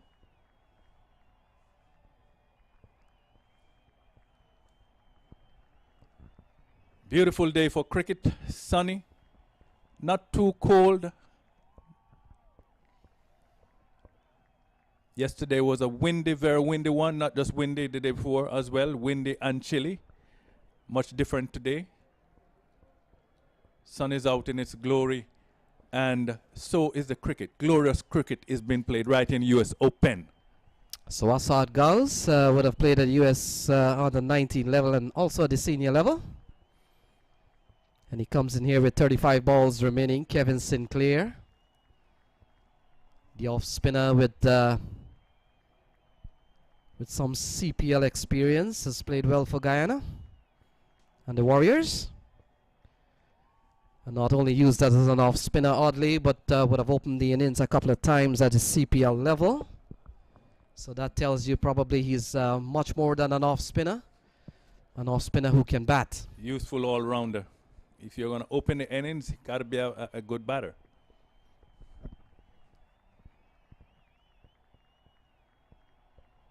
So Asad Gauss can score. So good over so far here for Kevin Sinclair. Real steady has been the bowling for the entire innings so far for 22 yards.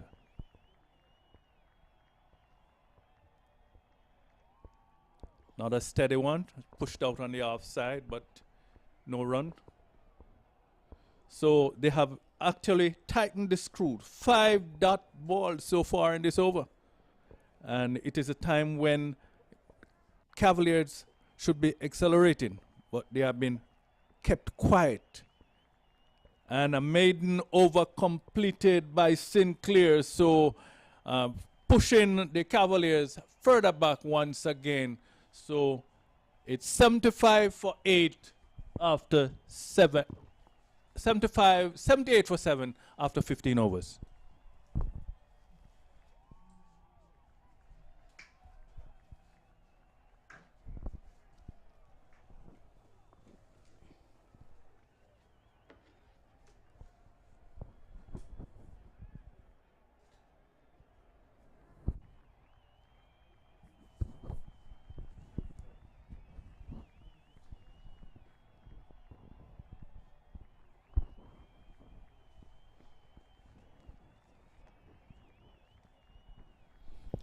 So welcome back to the Broward County Stadium, and how fast things has changed here. The situation here out in the middle, that the Somerset Cavaliers, they are 78 for 7. So the new batsman is Asad Gauss, and he's yet to open his account. Sean Findlay is on strike, the former Jamaican and West Indies batsman. And it's going to be Dane Pete who's going to pick up the attack from the commentary box end. Placed out in towards the cover region and come off the long off boundary. So Finley gets a single. He goes on to 2 from some 5 delivery. Takes a total to some 79 for 7. And Lenny, things has changed since I left the com box. Yes, Eddie Edwards, as we see the operation here of Dane Pete, having played 7 test matches for South Africa.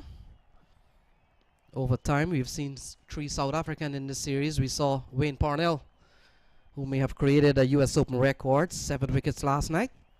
Yes, indeed. Brilliant bit of bowling. And also we saw Cody Chetty, one of the first-class players out of South Africa.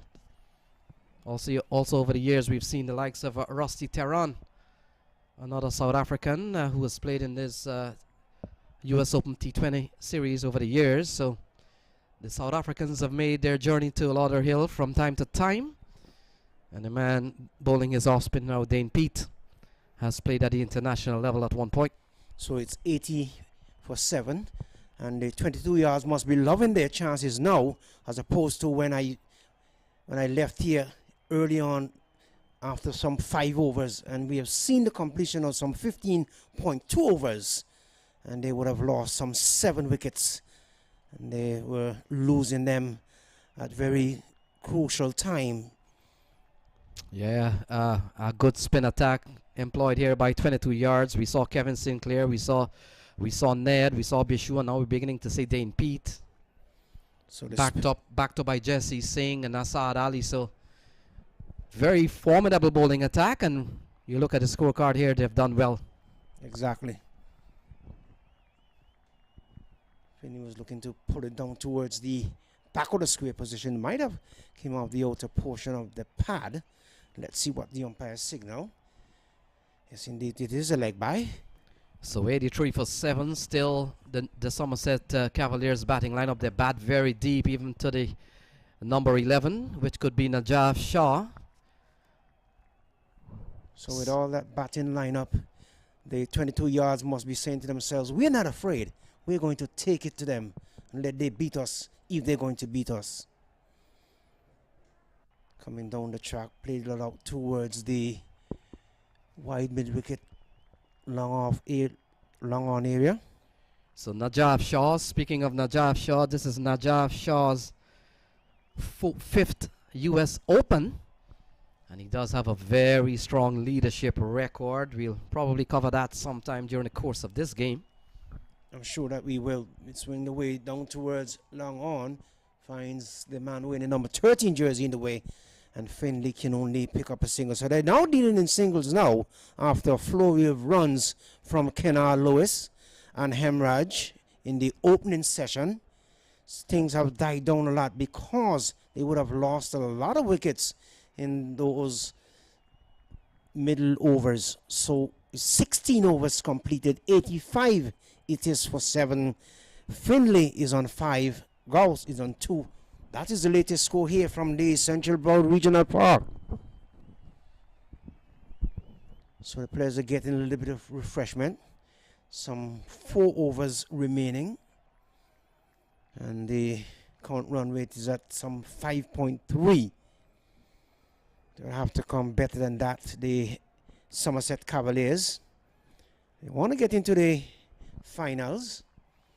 And of course, this is the first semi-finals being played here today. So I'm showing a projection here based on what's happening here in terms of the scoring rate and some other factors taken into consideration. Showing us a projection here of 116, 119. So Kevin Sinclair continues ball played into the deep areas, gone for a maximum of the batter, Sean Finley. So he has opened up and he has struck a good one out of the park. And that's a good looking shot from Sean Finley. And that probably was the instruction that came from the dressing room when they went out there with a little bit of refreshment. So Sean Finley's opening up now, and let's see how long he will be able to continue to go gung-ho. Yeah, Sean Finley is a quality player, top all-rounder. And if there's any fight left towards the ending here with 23 balls remaining, it will have to come from the former international West Indies player, Sean Finley, as he has struck a very big 6 down the ground. That's a big shot from Sean Finley. Let's see what St. Clair will come back with now as he begins to move in from the northern end. Finley's just sweeping that away down towards the fine leg region. They're going for one. They'll cross the boundary now. So 6 and 4. The signal comes in from the umpire. So 2 good looking shots there from Sean Finley. Takes it total to 15. 91 it is for the loss of 7. The Somerset Cavaliers. Yeah, 95 actually. So Finley goes quickly up to 15. And Eddie Edwards, this is where this is going to be the defining moment of this match. Watch these runs towards the end. Up until this point, 22 yards were holding Cavaliers to relatively a well manageable score, but watch at these last set of overs and these runs piling up. We saw it the other night when Ali Imran came in against US All-Stars. Could this be a resurgence by Sean Finley? Well, let's see, because he traps that down towards the point region.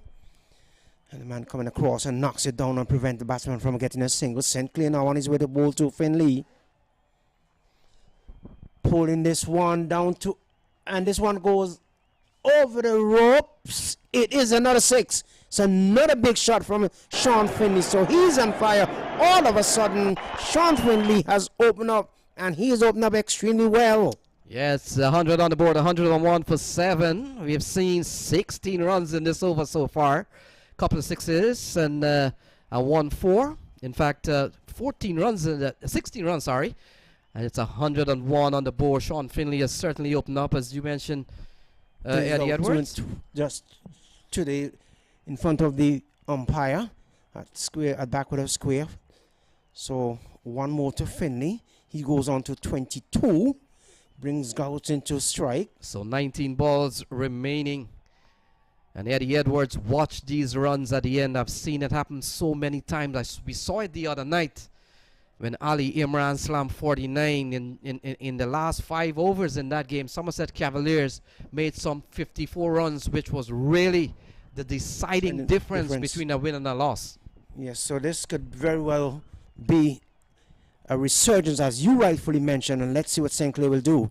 This one is flicked away down towards the mid-wicket position. He takes the catch, he goes! And is this a commentator's curse? Finley is beside himself. He must be saying, you could have gone over the top and you choose to flick it, but it wasn't hard and high enough. He perished out in the deep. It's 102 for 8. Yeah, good catch there this time by Andrew McCarthy. He put down one earlier on, but that's history. Kenar Lewis is gone, and he's picked up a good catch to dismiss Assad Gauss, and another wicket goes down. It's 102 for 8. So, Sean Finley, besides himself when once the catch was taken by McCarthy, wasn't really privy to what he was saying. Couldn't hear him, but the action, the animated Sean Finley, he was beside himself. So it's all happening out in the middle at the Central Broward Regional Park. The Somerset Cavaliers, from 17 overs, they are 102 for 8. Let's see what the 22-yard Sultan will do with the remaining overs. 3 overs left, legal overs that is, and we're going to have a change of bowling. It's Jesse who's going to come back. The captain himself, he's going to pick up the attack from the commentary box end. Perhaps he believed that he can run through the tail ends of the Somerset batters. So Sean Finley remains on 22. 13 deliveries he faced. So Fidel Edwards has come to the middle. A man who has played about 50 tests for the West Indies and almost the same amount of one international, with his highest international score being 30. Could do well to get a 30 here this afternoon with 18 balls remaining. Jesse Singh has led well, he's bowled well. And look at that, he's bowled a couple of overs for just 5 runs. He's picked up 1, and let's see who has he picked up. He picked up the wicket of Chandrapal Hemraj, one of the big fish. Very good wicket indeed. And so he will come into bowl to his fellow paceman, Fidel Edwards, out of Barbados and through the West Indies. And Eddie Edwards, as a fast bowler, when you've got to be kind and gracious to your fellow fast bowler, because you could be at the receiving end later on. I am not too certain about that. It's a game. You have to protect yourself. So once you see I coming in, protect yourself. Jesse. It's like he's putting the bat away. Well, you can be of the off stump. You certainly can be gracious to an extent, but when you've got a match to win, then of course I think it's a different situation, and the rivalry or the war stays on the cricket field for now. I'm pretty sure they're very good friends of. Well, let me ask you a question. You talk about being gracious. How would you explain if Fidel Edwards hit him for a 6 and a 4? I think the graciousness would come when Fidel Edwards coming back to the pavilion. Jesse on his way to Fidel Edwards. On top of one toe, on top of toes pushed out into the covers. Well, I was thinking more along the line. Do you bowl short to Fidel? Do you come York him with some of the shorter stuff? Because we all know towards the end of the innings, bowlers do employ the short ball. The short ball is not really an intimidatory ball. It's a wicket-taking delivery sometimes towards the batters towards the end. And it can become problematic and very serious for some batters. They really don't like it. So far, Jesse continues to bowl well. He's kept the ball on one side of the pitch we saw today. In fact, there was one ball string down the leg side from my memory that went for 4 off the bat of Keenar Lewis. But relative to that, he's kept the ball pretty much on 5th stump. And he's bowled with good bongs, good carry. And so far, he is, you look at his bowling figure and you wonder why he's really come up with some very good bowling figures here today. He's led well. So 2.3 overs, 1 for 5. So someone was walking across what we said, a side screen, just to the left of the players, guiding it away down towards third man. So Fidel Edwards is off the mark, and we have seen some 4 overs completed. Yeah, important 3-dot balls there for Jesse Singh and 22 yards. They've held Fidel Edwards pretty much stable, and now the big hitter Sean Finn, who's opened up in the last over. And this is the man you want to give every opportunity to with 14 balls remaining. Well, this Sean Finley strike could really be the deciding difference where Somerset Cavaliers ends up. Every man pretty much is out on the boundary, back with a square, mid-wicket, long off, long on. Guiding it away down towards short third man. Gets a single. Brings Fidel Edwards back into strike. So 17.5. But I tell you what, the run chase is going to be interesting. Because as you said, the projected total should be somewhere in the region of 116. Let's say 120. And if the 22-yard Sultan have 120 for victory, it's going to be interesting. I just want to ask you, where would your money be? But you don't have to answer now. We can wait until the overs are completed. Yeah, I'll answer you Sunday afternoon. 4 o'clock? I will be waiting on that answer. Here is Jesse. This way to Edwards. Edwards gets a sharp lift and it'll replay it out into the short cover region, gets a single. So the over comes to an end. At the end of 18 over, Somerset Cavaliers, they are 105 for 8. Sean Finley is on 23. Fidel Edwards on 5. That is the latest score here at the Central Broward Regional Park. So Eddie, the other semi-final, that'll be game number 14. We'll see Atlanta Param Veers taking on the US All-Stars right here at Fort Lauderhill, right in this ground, same setting.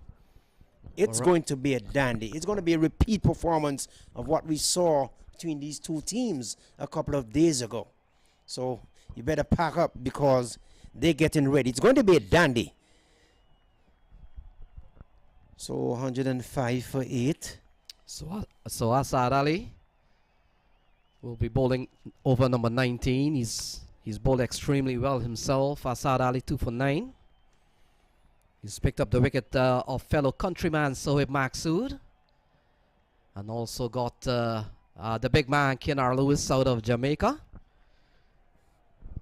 Got a big fish. Certainly Keenar Lewis can hold his own. So Najaf Shaw is the only man set to come. Najaf Shaw has led well. I haven't seen much of him in the batting department though.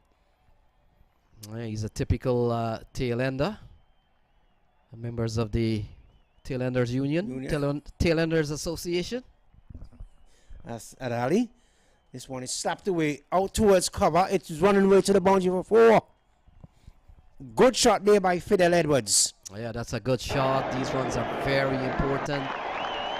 Could make a big difference here. 109 on the board, 11 balls remaining.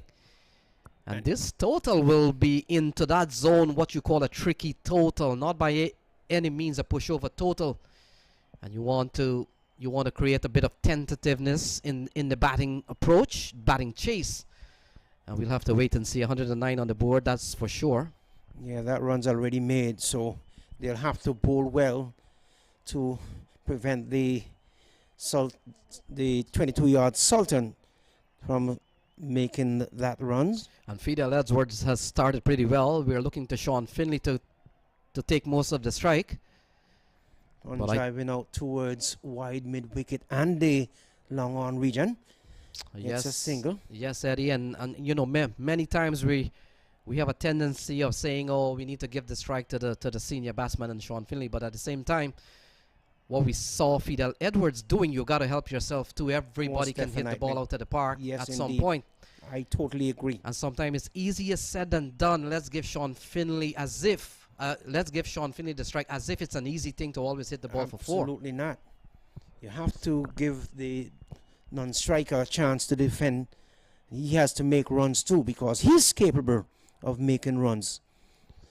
So here is Asif Ali on his way to Finley. Finley gets a little bit, slapped it out towards deep cover. It goes over the fence. Yes, indeed, it is 6. So big lick there by Sean Finley in the dying stages of this over. We're into the 19th over.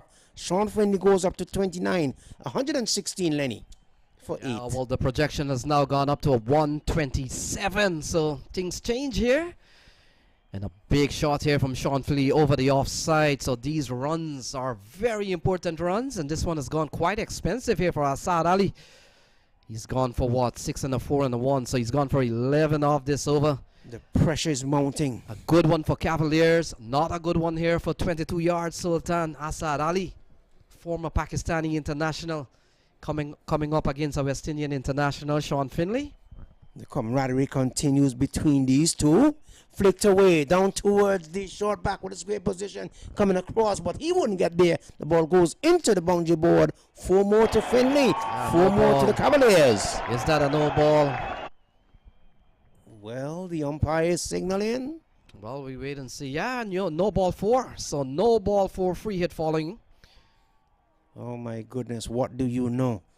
Just when you thought Asad Ali would be pulling it back, he giving it away.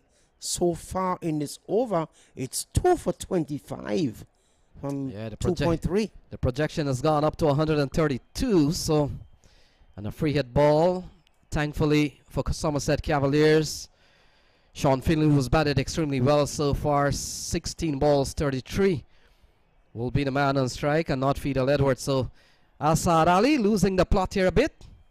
And so far, 16 runs has gone in this over with a no ball.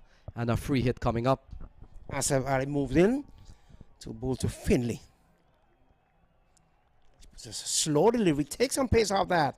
Finley was looking to dab it down towards the point gully region. Didn't make contact. It just went over the stumps. So it didn't do much there in terms of height. So might have caught Finley there a little flat-footed, so to speak. As he walks back to his mark. 2 for 25 from some 2.4 overs. 18.4 overs gone.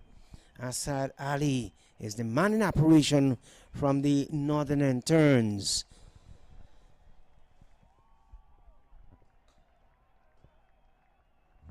Finley guiding the way now behind point. Looks like Griffin comes across, picks up. And Finley gets 1 more, so 1 more to the total. Total goes on to 122. Finley goes up to 34 from some 18 deliveries. Fidel Edwards is on 7 from 7. And Fidel Edwards is going about his business like if to say, I have all day. He's just taking his time going back to his wicket. So Asad Ali gone for 17. This is a very good over for the Cavaliers. So Fidel Edwards taking his mark again. Want to make sure he has it right. Don't want to say, well, if I had known. The if factor doesn't matter after the fact. Here's Ali to Edwards. That one goes between him and the bat. Down towards the into the leg side. The over comes to an end. The end of the over, the end of 19 overs.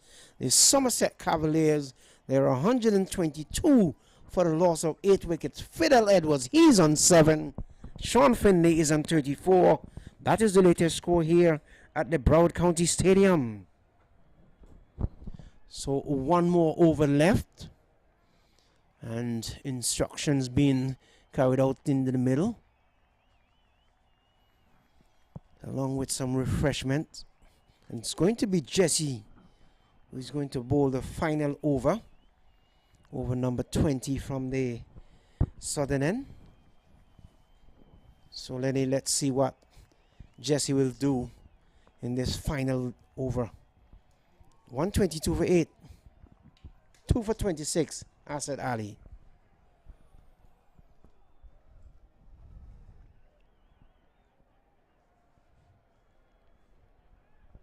As he begins to move in now, on his way now to bowl to the left-hander Finley. And Finley's on driving out towards long on over the fence. This will go for 6. There's no question about that. That's a big lick from the man out of Jamaica. It's a tall man, has lots of power. Just hit that out of the park effortlessly, Lenny. Yeah, Sean Finley has risen to the occasion. A man who we saw on the bench a couple of times in the series, but he's really come to the party today. And look at that. Could this be a match-winning 40? We'll never know. 128 on the board with 5 balls remaining. Tell you one thing, it's the last over, and he's going to swing for the fences. He's going to swing at everything. Let's see. Oh, that one is slashed away down towards deep cover. Some protection down there. They thought about coming back for the second. Finley was some 3/4 way up the track, but Fidel Edwards' back was turned. He was pretty much ball watching, and the batsman was able to complete just a single. So 129 it is for the loss of 8. Sean Finley goes to 41. Fidel Edwards is on 7. Jesse must be disappointed so far. Well, Eddie, up until this point, he was bowling extremely well to the right-hander. He was aiming to 5th and 6th stump, just outside off, with a bit of carry, but left-hander, probably he would have had to change the line, which resulted in a 6. Yes, indeed. So on his way down to bowl to Edwards. Edwards is giving himself room to slap it into cover. They're gone for 1. The return comes in at the non-striker's end, and he missed it.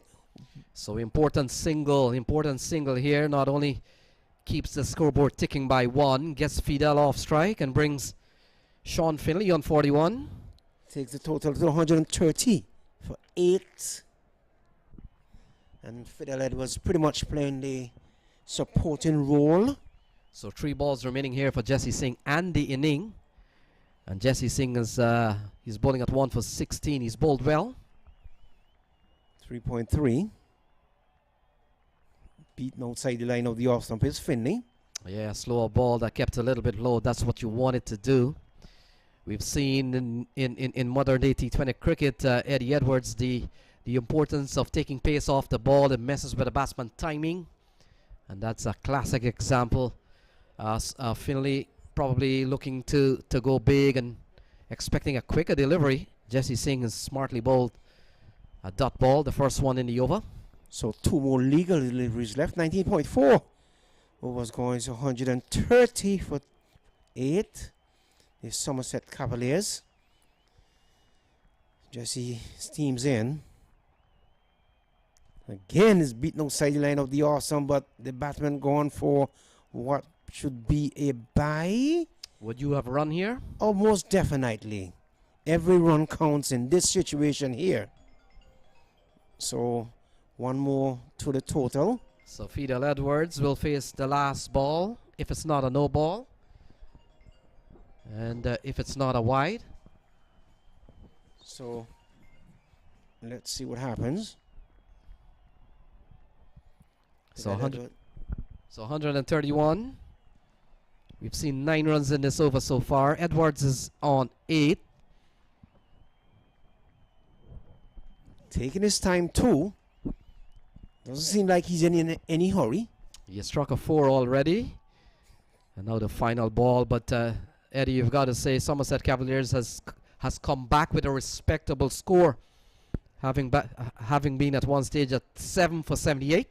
Yes, indeed. So one bounce down towards short, backward of square.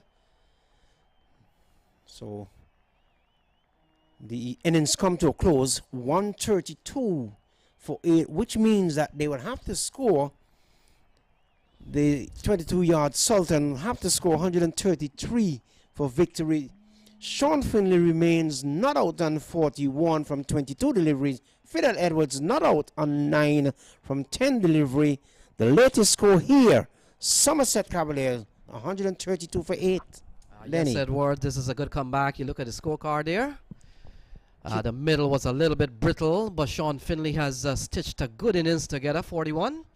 And that's the depth of the Cavaliers, batting 132 for 8. They hold on. Very important score towards the end. And the extras 7 here for 22 yards, so 132 for 8. Yes, indeed. The only big score of any substance came from Kenal Lewis and Sean Finley. So all the bowlers has come to the party here today. 3 bowlers picking up a couple of wickets. Devendra Bishu 2, Asad Ali 2, and Ashmed Ned, he picked up a couple of wickets. Their catching was a bit sloppy towards the start, but then towards the end got really good. And so they will need 133 from 120 balls to advance to the all-important championship game coming up tomorrow. So viewers, please stay tuned with us. The next game coming up is the Atlanta Param Veers. They take on the US All-Stars, but we still have one inning to go here, as 22 yards will need 133 to get into the US Open 2020 final. And we'll take a short break in 10-15 minutes, and we'll be back with cricket when cricket resumes here at the beautiful Central Broward Stadium.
this is Shahid Afridi.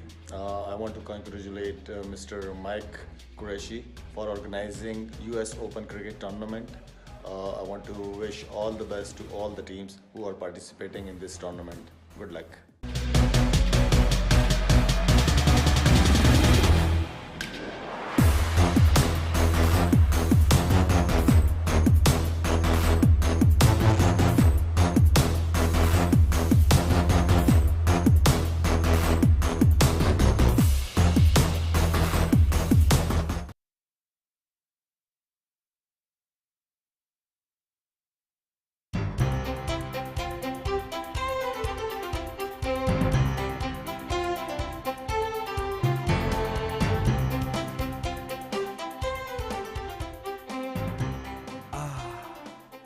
The wonderful game of cricket, king of all sports. In the 18th century, the English settlers who came to America brought along with them a sport called cricket.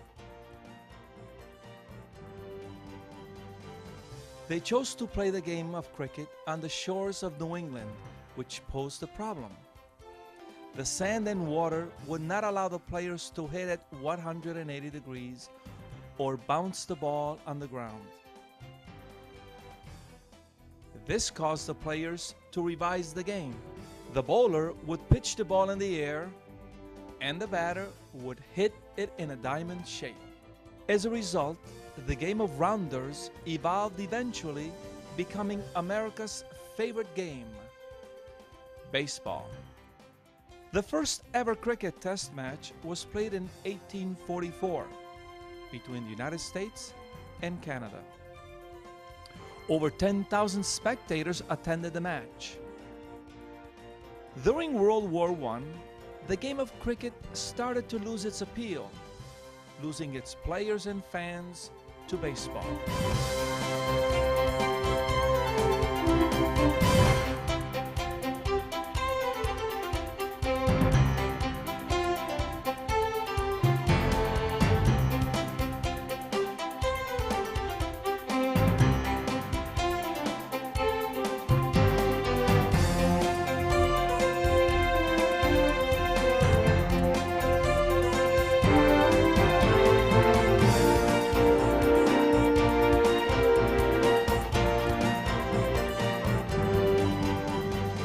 However, the game of cricket did not disappear. You could still find cricket clubs throughout the eastern seaboard of the United States, namely the Marion Cricket Club in Philadelphia. Expatriates in New York, Florida, and Texas, as well as famous English actors from Hollywood, namely David Niven and Sir Aubrey Smith, still played the game. In 1999, a version of 2020 cricket was played at Dania Beach, Florida. The tournament, titled the US Cricket Cup, exhibited a new fast-paced version of cricket. This tournament was sponsored by the MAQ Group. This faster-paced game of cricket appealed to the American audience due to the shorter and less technical rules of the game. In 2001, Cricket Council USA was formed by Mohammed Qureshi, known as MAQ. Its headquarters is located in sunny South Florida.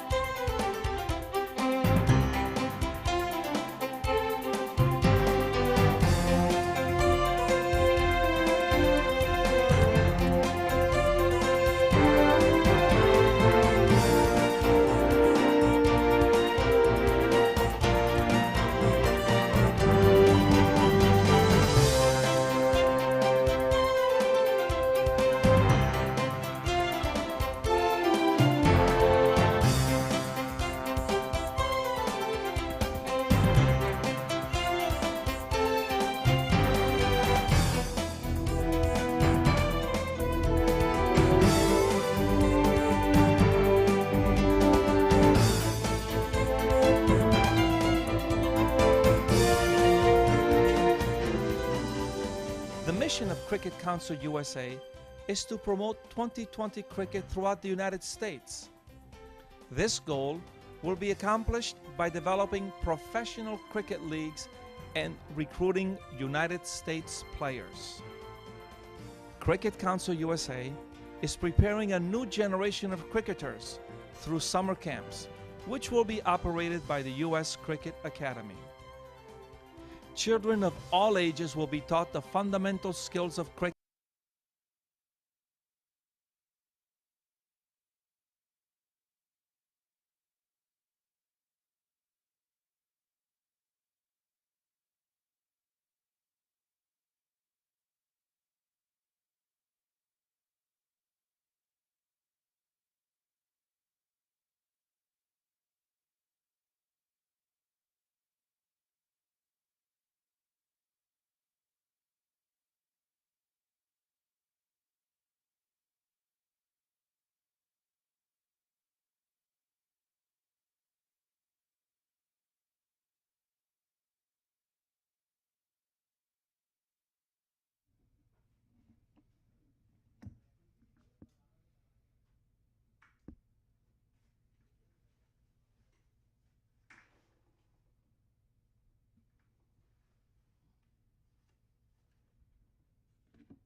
So welcome back to the Central Broward Regional Park.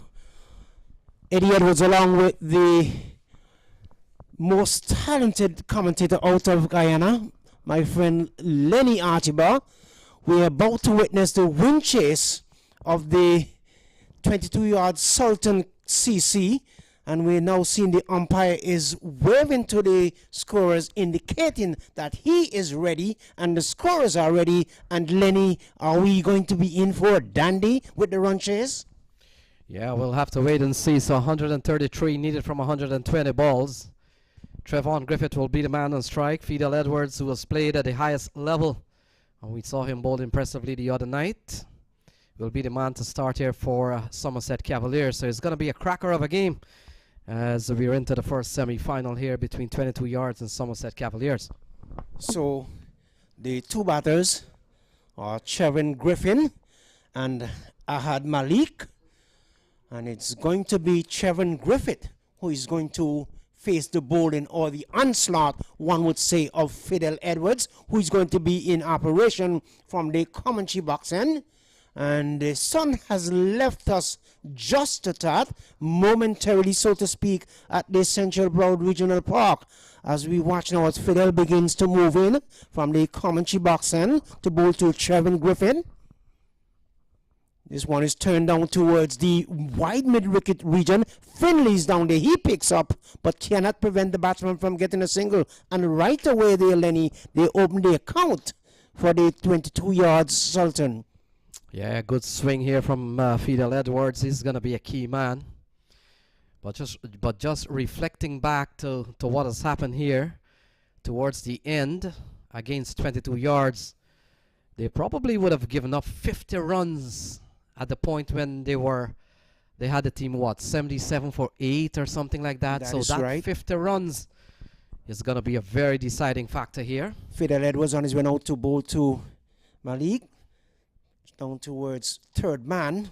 Seems comes off the boundary and rifles the return in. So both batters are off the mark. They're two without loss. So both Malik and Trevon Griffith has been the backbone of the 22 yards in this series. And let's look what they have done. So Malik, he got a 21, he got a 15, and he got a 7. So not much there, his highest being 21. Griffith, on the other hand, has posted a 50 already in the tournament, but 2 other low scores, so they will have to batter their brilliance here today. Drive back past the bowler. This will run away for 4. Shah is giving chase, but he's going to have to abandon the chase, and he has done that early, realizing that he wouldn't have caught up to that ball. It was going at a rapid pace off the bat of Trevon Griffin, and it is 6 without loss, the 22-yard Sultan. Yeah, that's a good-looking shot from the attractive left-hander, Trevon Griffith. He's a class player, and 22 yards will need a good start from Trevon. Sometimes he gets a little bit careless, but otherwise than that, he's a quality player. This delivery now is Looking to turn it into the onside. Just played it right in front of him. He came off the upper portion of the body. So Trevon Griffith would have represented the West Indies under 19 at one point, 2010. And would have played against the like of, would play on the same team with the likes of Jermaine Blackwood, Craig Brathwaite, batsman John Campbell, Shane Dowridge, Jason Holder, the West Indies captain, and also Evan Lewis. All these players would have gone on to play at the international level. Popular players out of the West Indies. So one would probably say that Trevon Griffith is unlucky not to have made the big team. But perhaps he will win one of these days. As we watch as Fidel Edwards teams in to bowl to Griffin. Griffin gets a delivery, shoulder and arms, and watch it goes by to wicketkeeper Kennard Lewis. So and that's a that ball. Yeah, Trevon Griffith, he's a quality player. He's come up here against Fidel Edwards. And Fidel Edwards will be a man to play a key role here, along with Najaf Shaw, Navin Stewart. They have gone into this game without Gudakesh Moti. And we could see the likes of Chandrapal Hemraj bowling slow left arm spin. Asad Ghaus, the off spinner. And so that could complement the bowling attack here for Somerset Cavaliers. I'm pretty much sure it's one of an impressive pedigree. Edwards to Griffin, played out into the cover region. Short cover. Gets the fielder to come and prevent him from getting a single. Fielder was very quickly onto it. The over comes to an end. And at the end of the first over, the 22-yard Sultan chasing 133 for victory. There are 6 without loss. Griffin is on 5. Malik is yet to score. That's the latest score here from the Central Broward Regional Park. So we're going to just have to watch and see who is going to bowl from the northern end. Fidel has bowled 1 over, no maiden, none for 6. So we'll just have to wait until the name of the ball has been put up on the screen.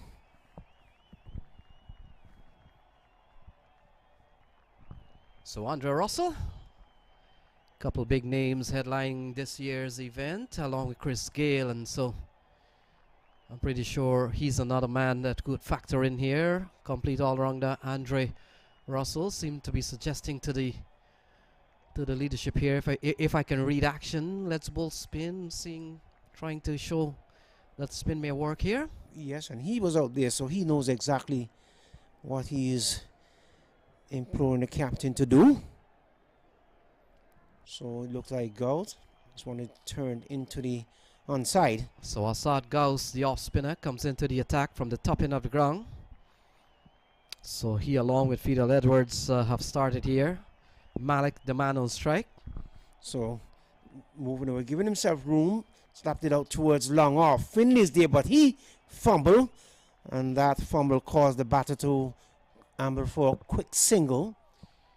So 50 plus runs towards the end.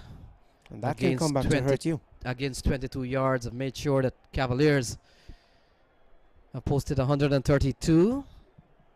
Trevon Griffith into strike. Push it out into the offside. No run.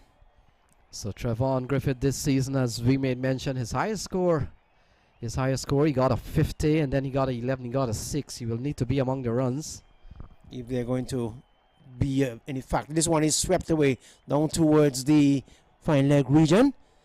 Comes across and knocks it down, and the batsman ambles through once more for a single. So very slow going here, and it is early days yet. They're looking to score 133. Yeah, so they required as of now 6.8, and they're going just under 5 runs and over. We've seen a tidy start here from Asad Ghaus. He's played at the US on the 19 and senior level. He's a top quality spinner, and this could work effectively against left-handers, as this one is struck well by Malik, and it goes one bounce out to long off, crosses the rope, and that's a good looking shot from Malik. Malik comes join the party, and he is not holding back. He's saying, listen, I'm inside of I'm in the building, the music are playing, I'm going to dance, and I'm going to dance well. He goes to 6, 12 it is without loss.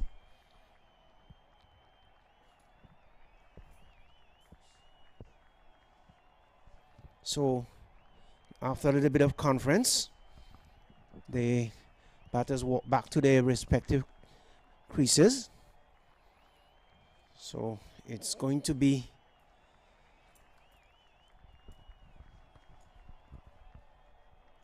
let's see who this bowler. It's going to be the continuation of Fidel Edwards. Fidel Edwards is a short man, so I have to be looking over the side screen to make sure it is Fidel. And he will be bowling to Trevor Griffith.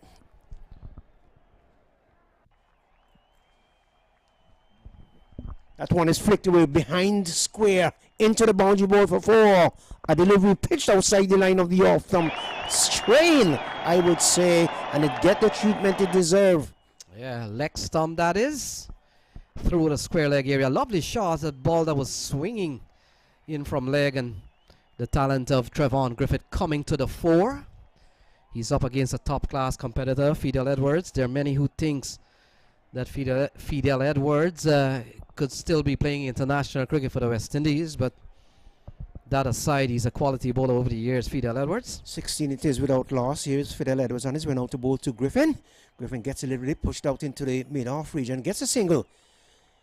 And from the moment the ball left the bat, the connection between both batters were right on target. So Trevon Griffith has been part of the CPL circuit over the years. A brief stint with the Guyana Amazon Warriors, and then later on would have gone with the Jamaica Tallawahs in the later years.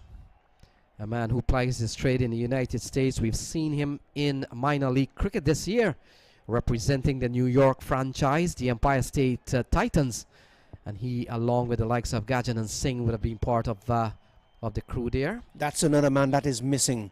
Here is Edwards on his way out to bowl to Malik, and pulling it down towards short mid wicket. Couldn't get it past the man there in Russell. So it's a dot ball. The total remains on 17. So Malik has Malik's highest score this season in the US Open has been 21. He scored that against the powerful Atlanta Param Veers, who's playing next. They have an engagement with the US All-Stars, the other semi-final. So Fidel Edwards continue with the ball to Malik. On top of his out, pushed out into the offside. And the batsman can get no runs. So Ahadullah Malik, the man out with Trevon Griffith out in the middle. And 22 yards Sultan.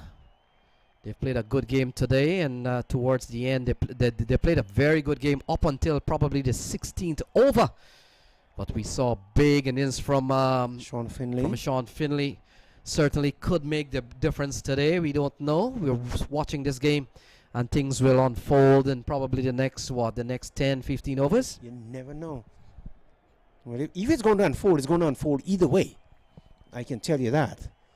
It's either going to be the Sultan 22-yard Sultan, or it's going to be the Somerset Cavaliers. Who really knows? Well, someone is walking across or standing in front of the batter, behind the bowler's arm rather. And that, of course, we have seen that on a number of occasions. Hold up proceedings as well. Oh, cut away over the offside, and this one will run away for a 1-bounce-4 off the bat of Malik. And that's a good-looking shot, short and giving a lot of width. And that's a good little shot from Malik. And Malik was like he dances ballet. He was up on 1 foot and just slapped it over the cover region down towards the boundary for 4. So the umpires are Mangesh Rana, who comes out of the Boston area, and our good friend Jermaine Lindo, he comes from the state of Georgia. And Via Jamaica. as in the case of Jermaine Lindo, he would have already done 3-1 international right here on this ground. Would have made his debut last year. There's a bit of hold up here as could be some interference behind the bowler's arm.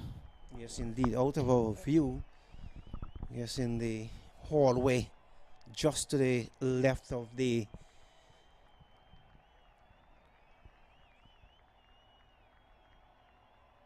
where the players are seated. Now they're moving the side screen to the right of us here, and Malik is signaling now that it is okay. But the sun has gone the way left us, so there are no signs of any dark clouds hovering overhead.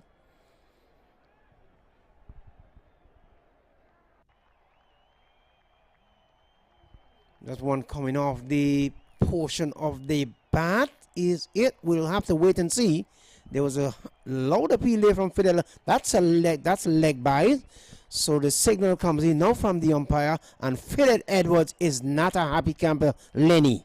Well, it's 22 without loss, and I'm pretty sure in years to come we could have a referral system, and I'm pretty sure a shout like that, Fidel would have consulted with the captain. They probably would have checked in with the wicketkeeper and then go upstairs to have a look.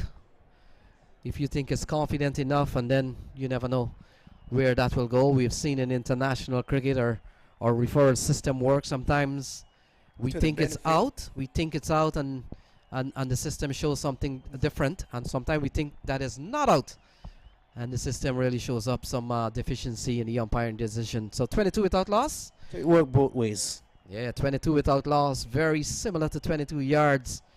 They need 111 from 102 ball. Asking rate 6.5. They're going at 7.3. So they're pretty much in the driver's seat, so to speak. They will have to continue if they really want to win this game.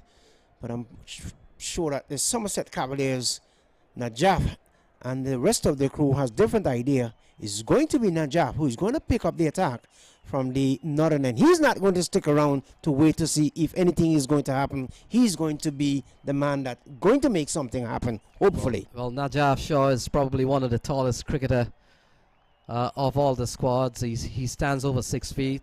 A man who has played at the international level, having briefly represented Pakistan national team. And he comes in here with a wealth of experience. And in fact, he's been at the leadership of the Somerset Cavaliers for some 3 trips to the US Open. In fact, make that 4. This is his 4th trip. And his way to bowl to Malik. Malik is slashing down towards cover. The return it's going to be out here. Oh my goodness, he gets stranded in the middle between him and Griffin. Yes, no. And Malik took off. Griffin pretty much turned his back on him. And in the end, the return came in at the striker's end. And guess what happened, Lenny? Yeah, big mix-up. Malik just pushing the ball to cover. No response, or certainly not a positive response from Trevon Griffith. And in the end, Malik left stranded. He was charging down the 22 yards. And even if when he saw Trevon Griffith was not responding, by the time he turned and swiveled, the throw came into a confident Kenar Lewis. And 22 yards of lost one there, 22 for 1 as the new batsman walks to the middle. Andre McCarthy. So McCarthy, the little man out of Jamaica. And Eddie Edwards, before we go on, want to say special good afternoon to our media coordinator remotely. Want to say special good evening to Vinod Mamchan, and also want to say special good evening to Shaw Faisal out of Atlanta. I know these gentlemen were supposed to be here. We missed you, and I know, as in the case of Shaw Faisal, a man who has done international commentary stint with radio and certainly with television in Pakistan. And so, guys, we really miss you guys, but we're trying to still move on. Yeah, move on with the loss of you two guys. And so we want to say special good evening to wherever you are watching the feed. And I certainly echo those same sentiments as Lenny. So the over, it is 3.1 over. Shah causing some disruption with his first delivery. even though he didn't actually get a wicket, he causes the wicket to fall, and that of the hard-hitting Malik, he goes back, run out, and that's the route you really don't want to go. 22 it is for 1, so McCarthy comes to the crease, and I'm pretty much sure the little man out of Jamaica have a lot of pressure on his shoulders now. It's going to be him and Trevor Griffith who is going to rally and perhaps rebuild the partnership. So a bit of hold up around the side screen area. We do see the coordinator of the tournament coordinator, Danny Khan, is engaged. And we will never know what's going out in the middle. But there seems to be a slight bit of hold up here around the side screen area. So Najaf Shah is coming down now. It's a semi-final game. The winner is going to get into the final, and it is Ansi out there. Well, let's see if we can pick up what is happening here.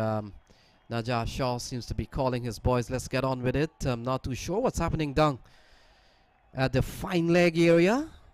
Assuming that the ball is bowling from that end, which Najaf Shah has started.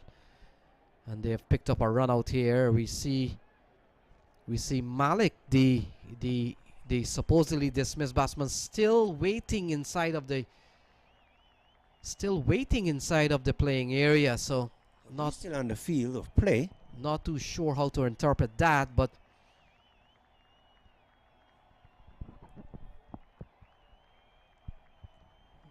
it's all happening here, and you're witnessing on the telly as much as we are witnessing it live and direct from the Central Broward Regional Park. So Malik is still on the field of play, I can tell you that, and Jesse's asking him now to come off the field of play, but he's not even paying Jesse any mind. So whatever the situation is, Lenny. Yeah, we'll take a quick break until cricket resumes.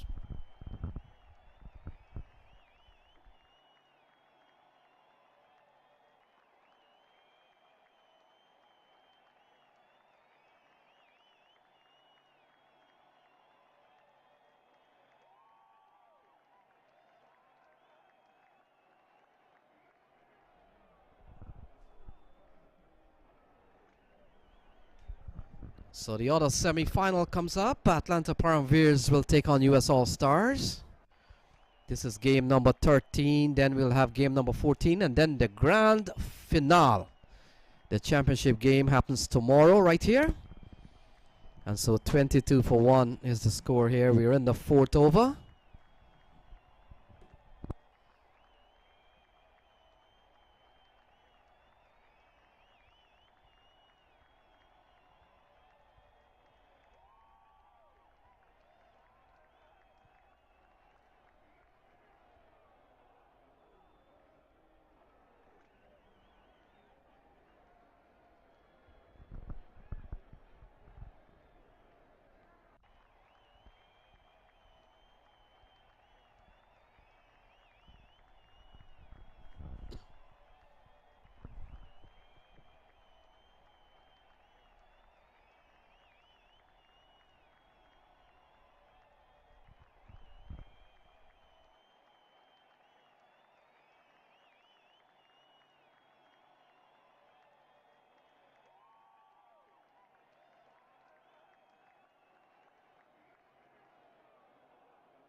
This is Shahid Afridi.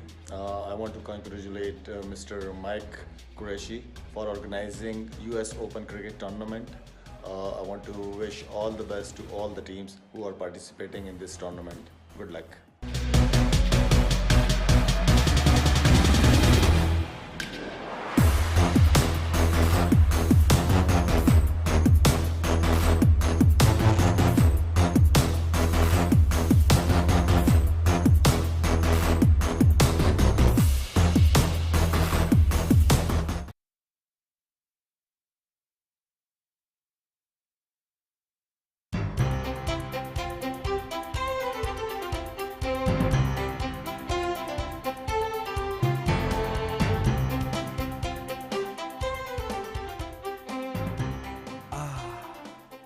The wonderful game of cricket, king of all sports.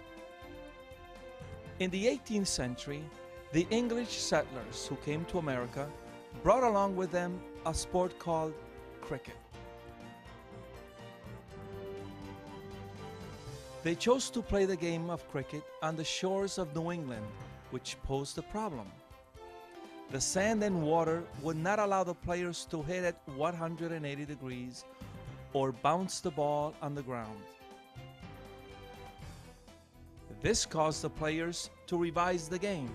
The bowler would pitch the ball in the air and the batter would hit it in a diamond shape. As a result, the game of rounders evolved, eventually becoming America's favorite game, baseball. The first ever cricket test match was played in 1844 between the United States and Canada. Over 10,000 spectators attended the match.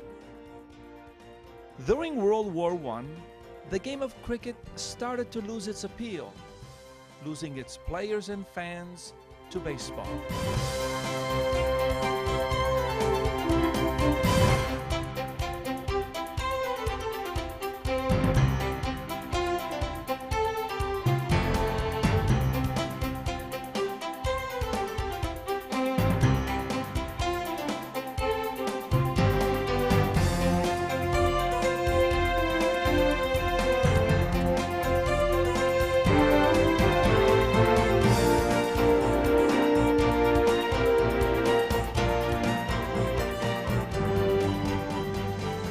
However, the game of cricket did not disappear. You could still find cricket clubs throughout the eastern seaboard of the United States, namely the Marion Cricket Club in Philadelphia. Expatriates in New York, Florida, and Texas, as well as famous English actors from Hollywood, namely David Niven and Sir Aubrey Smith, still played the game. In 1999, a version of T20 cricket was played at Dania Beach, Florida. The tournament, titled the US Cricket Cup, exhibited a new fast-paced version of cricket. This tournament was sponsored by the MAQ Group. This faster-paced game of cricket appealed to the American audience due to the shorter and less technical rules of the game. In 2001, Cricket Council USA was formed by Mohammed Qureshi, known as MAQ. Its headquarters is located in sunny South Florida.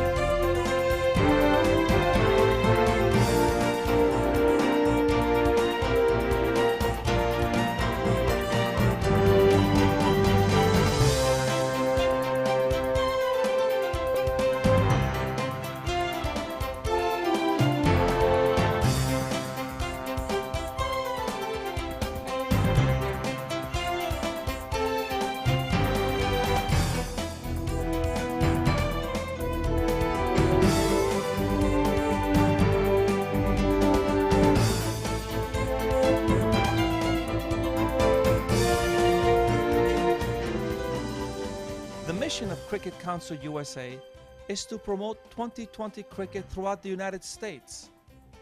This goal will be accomplished by developing professional cricket leagues and recruiting United States players.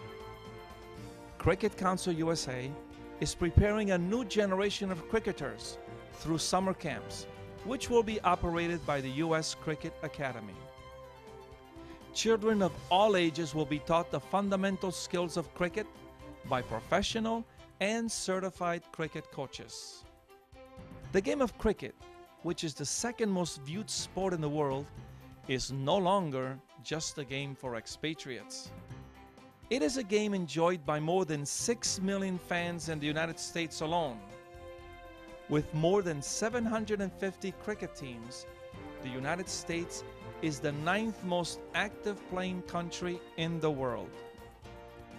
Broward County built the first ever state-of-the-art cricket stadium in the United States at an estimated cost of $47 million. Well, welcome back to the stadium Central is Broward located Regional Park. You at haven't the really Central missed Broward Regional any Park cricket. in Lauderhill, Florida. So we're going to see This Najaf venue Shah will help who's going to Cricket Council continue from USA the northern attain end. its goals of promoting So McCarthy cricket. will be the man on strike. Cricket Council just USA trying to will get some stage a side three-day screen event issue. called the MAQ T20 International Cricket Tournament 08. This special event will be held over the Memorial Day weekend, May 23rd, 24th, and 25th. The tournament will allow fans all over the world the ability to watch some of the top 2020 All-Star players from the likes of India, Pakistan, West Indies.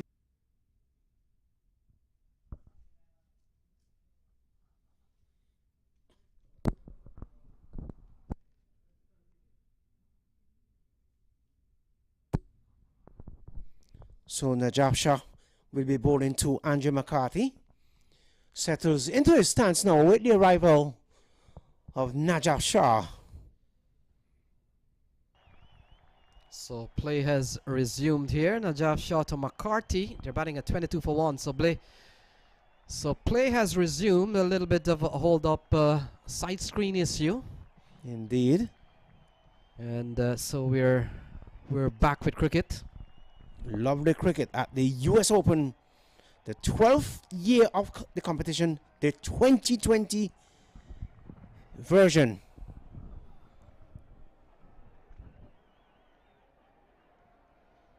So McCarthy, he has played at the Jamaican first class level. He's played briefly at the CPL level. Yes, indeed he has. And we'll need to get some runs here. He's been short of getting a good score. So far he's only picked up 6 and 10 in 2 games, so he'll be required to really play a big hand here today. Still a long way to go. 111 to win from 99 balls. So Najaf to McCarthy, gets a lift in delivery, might have taken the shoulder of the bat and find its way out towards the point region. A delivery that surprised the young man. Now he comes down the track doing a little bit of gardening. So he comes in at a very crucial and delicate situation. They say by nature the young man is a stroke player. And let's see what he's capable of doing as he is about to face the bowling of Najaf Shah. So Najaf Shah has very good history here at the US Open. Started his US Open career in 2016. Came in with the US All-Stars and got into the final that year. A final in which US All-Stars won. Najaf Shah wasn't the captain then. The captain was Hassan Raza out of Pakistan. They tell us one of the youngest players to have played Test cricket at about 15 years old. And so Hassan Raza was the captain then. But in 2017, he led the Somerset Cavaliers to the championship victory, when they got the better of US All-Stars. So that's 2 years he's been here. And then of course in 2018 led the Somerset Cavaliers as a runner-up position as they lost to California Bears in 2018. And then last year under his leadership, Somerset Cavaliers defeating the Atlanta Fire in 2019. So he has had good leadership success over the years. And in fact, with 2 wins so far for the Somerset Cavaliers, he equals up with the likes of Steve Messiah and Shazam Babwa two of the most successful captain in the US Cricket Open. Yes, indeed, and I certainly was here for quite a number of those championship games. So Stephen Messiah was one of the better captains to have led the Tigers. So Andre Russell is going to come into the attack, and he will be bowling to Chevin Griffith from the commentary box end. Let's see what happens. In fact, Eddie Edwards, a little bit of correction. Messiah would have won 3 times as captain with 3 different teams, as Russell down the leg side, swung away by Trevon Griffith. He picks up a boundary, 26 for 1. Loose delivery there from Andre Russell, just loosen up.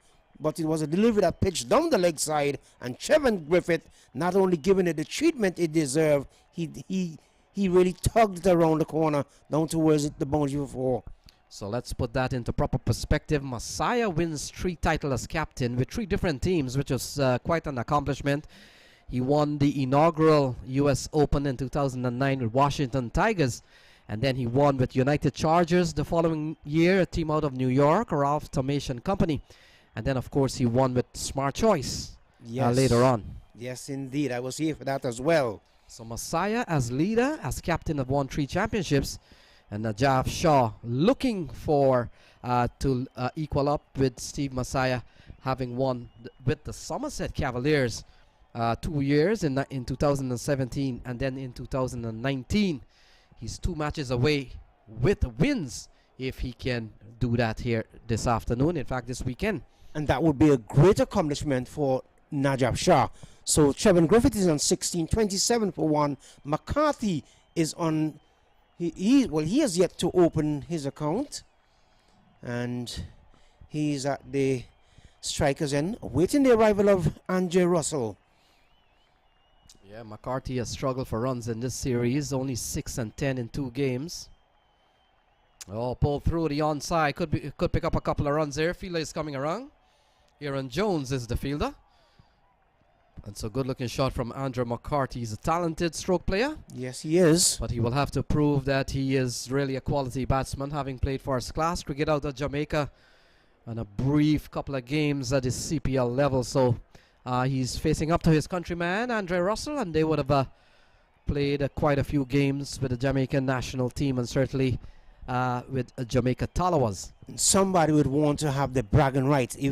Is it going to be Russell or is it going to be Andre McCarthy? Who knows? Chevin Griffin is at the non-strikers end. He's on 16. McCarthy, as I said early on, is yet to score. They're looking to score 132 for victory. They are 28 for 1. Russell's team's in. Guiding the way down towards third man. Batsman completes a single. So they're going at 6.2 at the moment. Required rate is 6.8. And so it's 30 for 1 in the 5th over, being bowled here by Andre Russell, one of the world's best, whether bowling or batting. Very feared cricketer in the world. So Najaf Shah just tosses the ball to Russell. And he's went out to bowl to Griffith. And Griffith is bowling. So dragged on Trevon Griffith. An inside edge into the leg stump. And so the second wicket goes down. Trevon Griffith gone. It's 30 for 2. Andre Russell comes up with a very important strike. And it's 30 for 2. He was looking to pull it down towards the backward of square. And the ball just came off the bat. And cannons into the stumps. So Griffin goes for 16. Bowled by Russell. So after I'll be taking my leave when the 5th over comes a call. So it's 29 for 2. 4.5 overs gone. McCarthy's on 2. So the target is 133. And the current run rate is some 6.0. The required run rate is 6.9. So Russell striking his first over so far. So he's 1 for 7. So the new batsman is Shafin Rutherford. the West Indian player, and also Guyanese representative. Comes to the crease with lots of experience, interesting pedigree to his name, and he'll be facing Andre Russell. So 4.5 overs gone. So Russell polishing the ball in his trousers, the back portion of it. So really very unlucky there for Trevor Griffith. Yeah, the scorecard will read bold Andre Russell, and those who haven't seen it will never know what happened, but we've seen it drag on quite a bit. It's part of the game, and it's one of those unlucky shots. It's a French cut, but rolls into the stumps. Here is Andre Russell. To ball to Rutherford. Rutherford gets a nasty delivery. That one might have came off the elbow. Let's see. It finds its way down towards the point region, the backward of square region, sorry. And Russell there now looking at the action as Rutherford gets a nasty one there, Lenny. So the over comes to an end. At the end of the over, they're 30 for a loss of 2. Chasing 133 for victory. They're 22 yards, Sultan.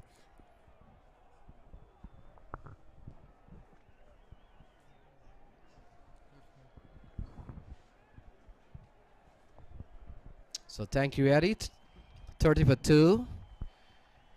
We've seen the first 5 over block completed here. I'm joined in the box with Prahalad Madabushi, very similar to Mitsubishi, and he comes from the Tampa Premier League. Welcome to the combox, Prahalad.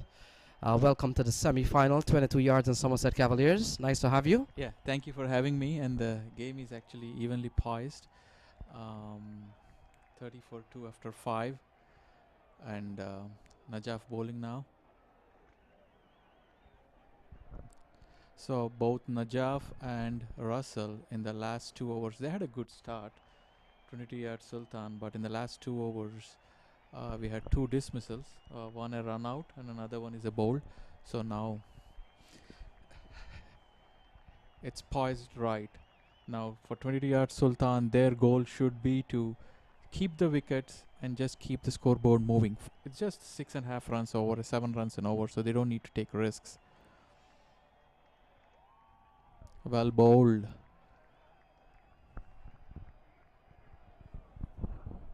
Another dot ball, but at the moment for 22 yards Sultan, they should just, even if they play out a over or 2, they should actually keep their wickets until the 14th or 15th over. And in the last 5 overs, even if you need 40 runs, if you have 6 or 7 wickets in hand, that's gettable. But they shouldn't lose any more wickets.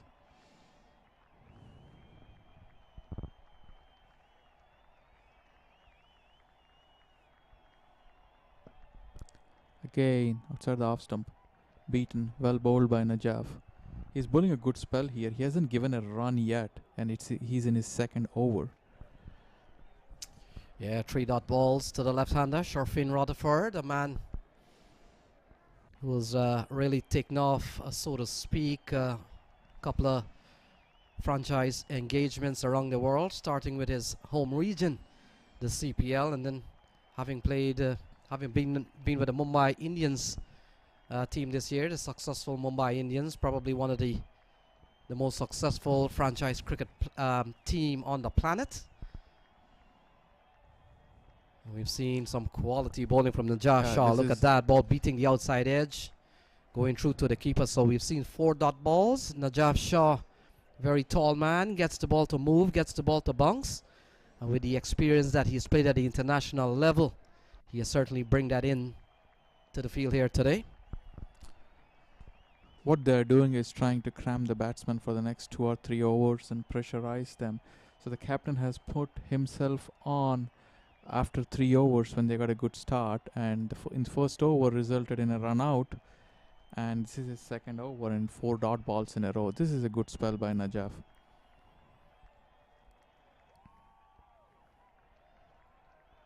So Rutherford Just a single.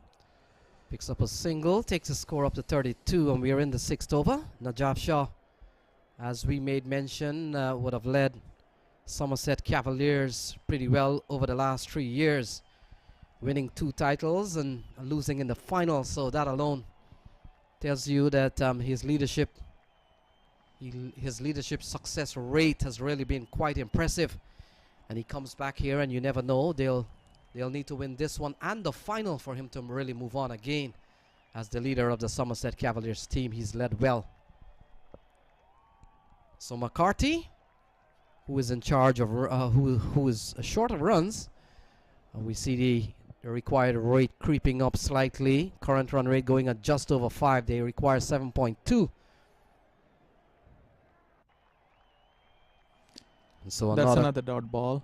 Quality ball that completes over number 6, and after 6 is 32 for 2.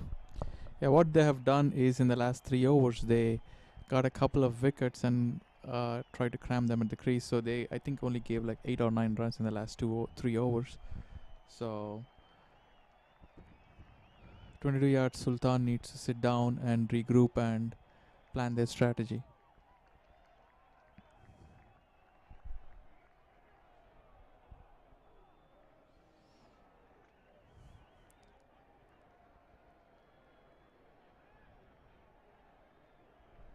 Wonderful Florida weather out there. So Andrew Russell will continue. His last over was quite a success. He picked up the wicket of Trevon Griffith, and Trevon Griffith getting a ball outside the off stump that was dragged on, struck the leg stump, and Andre Russell successful again. He's been at the top of his game over the years at the international level, and he's in here as one of 2 marquee players in the US Open 2020, the other being Chris Gale, the Universe boss, whom we will see a little bit later on as Atlanta Param Veers will come up against the US All-Stars. So Rutherford, he's had some tidy stuff thrown at him. We've seen a quality over in the previous one from Najaf Shah, and already Andrea Russell has bowled him a very good ball, a ball that seemed to have reared from a very short length. We're using pitch number 3 today, and if you look on the square there, this pitch is being used for the first time in the series, and to the left of your screen we used that one for the start and for the first 4 days, and so far it has behaved creditably well. Another good ball, good bowling here. Yeah, Russell is a seasoned veteran and he knows how to exploit the conditions. So he's getting the ball to rise and he is not giving him much room or width to go for his shots. And it looks like Sherfane Rutherford, he's kind of in a fix now because he played a lot of dot balls so far, in 3 or 4 dot balls last over with Najaf and a couple of them here. So the way the things have gone here, we're beginning to see a very slow phase there for the 22 yards. And runs have certainly dried up here for 22 yards. Another quality delivery, dabbed away towards the offside. Rutherford turns the strike over to Andre McCarthy. And both batsmen would want to repair a bit of damage. The first wicket fell at 22 and the second one fell at 30. And while they would have gone quickly up to 22 and even the figure of 30, we've seen quite a bit to get 3 runs here. So Andrew McCarthy and Sherfane Rutherford, in addition to really not losing another wicket, this is a T20 game, so they'll have to keep their eye on the required rate, which is very important. Yeah, they have to be careful here.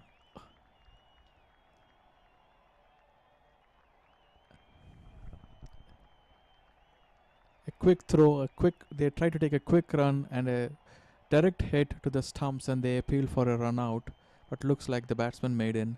What 20 yards Sultan, we are seeing here is that they have to be careful with. So Andre Russell, the bowler, is bowled well. He's kept it to to only a single in the over so far. And with 4 deliveries, and he comes in again to bowl to Andrew McCarthy. Yeah, another single here, and what they have to be careful here is they don't want to lose wickets, but at the same time they don't want to be at the 10th over with a total of 42 or 45, because then you're talking about getting 90 in the last 10, and that would, even though you have wickets, that would still be difficult. So they have to keep the scoreboard ticking without, you know, losing wickets. So they have to strategize that way. So Russell has bowled some 11 balls. He's bowling at 1 for 10. Rutherford gets a ball. He's ducking under. That could complete over number 7. 7 gone, 34 for 2. Yeah, that was a good bouncer by Russell. Now I think he got set, and he's exploiting the bounce on the wicket. 7 overs, 33 for 2.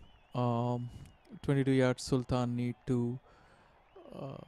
The players on the pitch seem to be discussing as to how to move forward, but they should start rotating the scoreboard if they want to make a match out of this. At the moment it looks like 22 yard Sultan had a good start, but Somerset Cavaliers bowled really well, 4 good overs, and they pulled the game back, and now you can say that there is a slight advantage to Somerset Cavaliers. And Najaf looks like he's going to continue and going to come back for his 3rd over.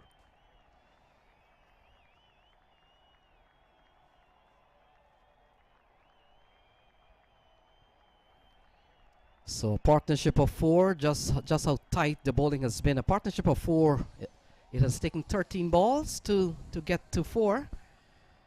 And so the bowling has been on top. Najaf Shah, he's been quite miserly.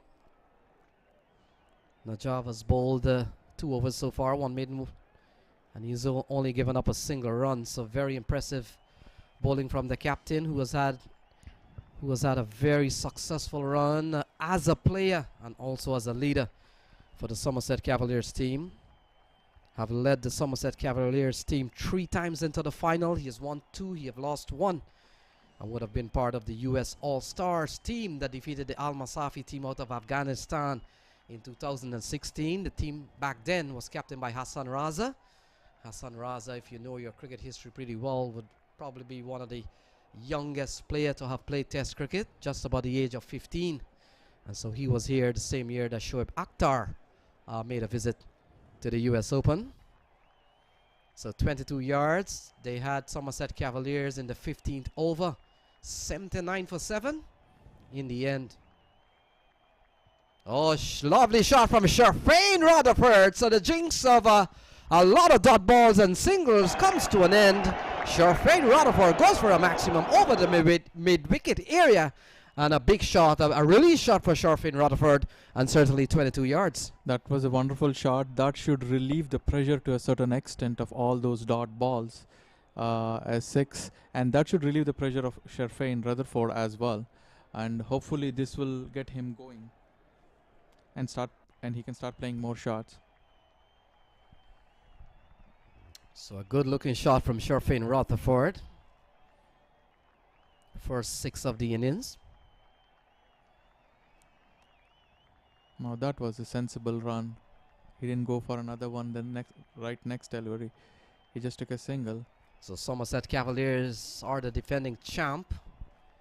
They won last year from the Atlanta Fire. We're seeing another Atlanta franchise in the tournament this year, the Atlanta Param Veers.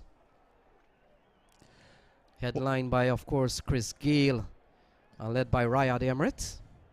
And a side that includes the likes of Damien Ebanks, Akil Hussain, Kari Pierre. And so we'll have to wait and see how they shape up against US All-Stars, another power pack team. That was a good delivery. What Somerset has got it going for it is that they have been here 4 years in a row, and they are very experienced. They have been in this place. They have been in semis and finals multiple times, and so experience counts when you play big games like this. So wonderful weather here in Lauderhill at Central Broward Stadium, a stadium that has host on several occasions, T20 International. The Indians were here, Bangladesh has played here, New Zealand has played here, with the West Indies host nation has hosted team here, and not forgetting Sri Lanka in the early days. Right. A park that was opened in 2007, and not only has held international T20 matches, but certainly would have hosted a lot of list A matches, junior cricket, women's cricket on the 19 matches, and of course not forgetting the locals who play around this area, and of course the maybe the top of the list, they have played host to the US Open for 12 years and running. In a row, yeah. Yeah, it's one of the best stadiums in United States with great weather and a great ground. You can say that it's probably number one ground in the nation as far as hosting international cricket is concerned. So ball whipped into the offside. That will complete over number 8, and after 8 is 44 for 2. Yeah, they had a good over, 22 yards Sultan this over. They got 9 runs in this over, so that was a good over for them to slowly climb back and start, planning their chase. So the required run rate now is 7.5, but they cannot afford to lose any more wickets. And as far as Somerset Cavaliers are concerned, their priority would be to take a quick wicket here or two would really peg them back.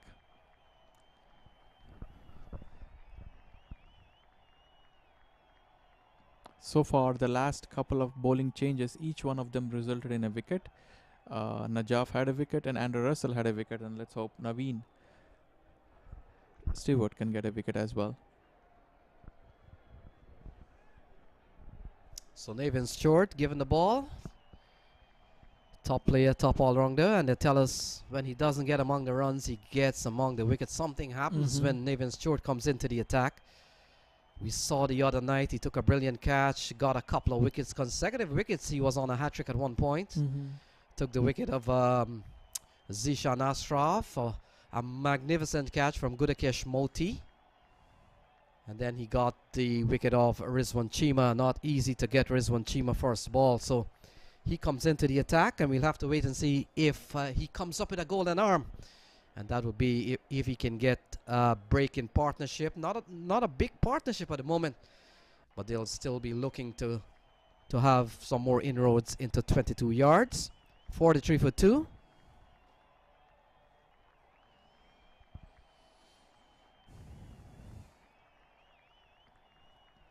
Naveen will be bowling to set Sharfain Rutherford. A good full delivery, tapped on to the long off for a single.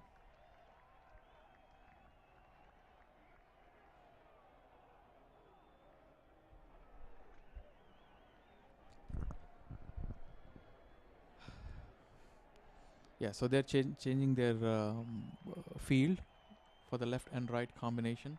So let's see what Naveen can do when he bowls to Andre McCarthy. They have a short square leg now, and they have a long on.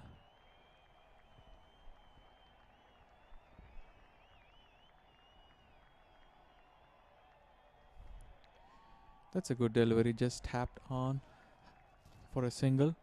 So it looks like they are going to rotate the strike and not take any chances. That seems to be the strategy that they're employing. They're just tapping into the gaps and taking a single. As the field has been spread out now.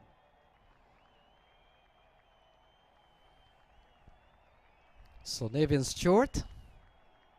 Oh, pulled away short and pulled away over the backward square area.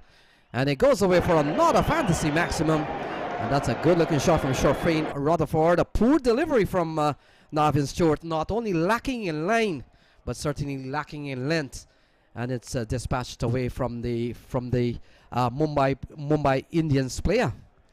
Yeah, Somerset have to be careful here. All the pressure that they have built up over a period of 4 overs and 2 wickets, one bad over can release all of that. They already got 8 runs in this over. So ball tucked into the onside.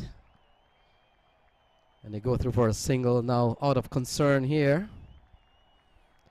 McCarthy, you look on the scorecard, he's faced 14 balls, that's over 2 overs. And you see his production rate has only yielded 6 runs, so he will have to probably get going. It's not a massive asking rate at the moment, but we know our cricket pretty well. If you allow it to creep up, creep up on you, then it's gonna get difficult towards the end. Many who would have seen the first innings, big appeal from the players here as for an LBW. Lewis, unbelievably. Can't believe what he's seen. In the meantime, a leg by has been signaled by umpire Mangesh Rana. 22-yard Sultan got 9 runs in this over so far. And they're having a good over. So 10 runs in this over. A 6 and 4 singles. So Naveen has to finish strong, and he can't afford to give another boundary in this over.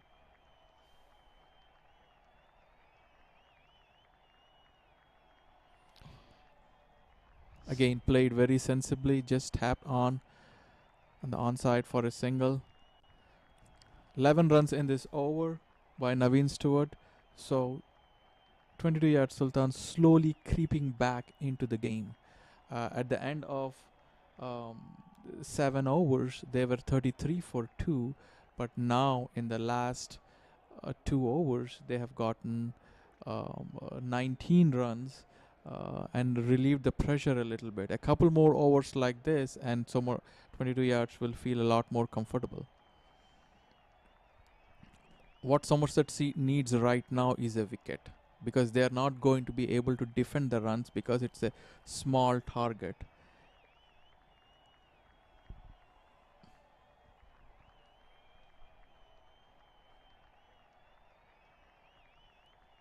So Najaf Shah will take a relief, and it appears the left arm leg spinner Chandrapal Hemraj, who was bowled at the CPL level and has done quite a bit of bowling there, so he's certainly not a makeshift bowler, not a bowler that you could call a guest, but he has been part of the Guyana Amazon Warrior professional bowling lineup, and so he comes into the attack here with 79 needed from 66 balls. Still some ways to go. Required rate, it's a little bit more than the current run rate, and that is why the likes of McCarthy and Sherfin Rutherford will need to keep an eye on the required rate. So if you're just joining us, want to say welcome to the broadcast. Chandrapal Hemraj,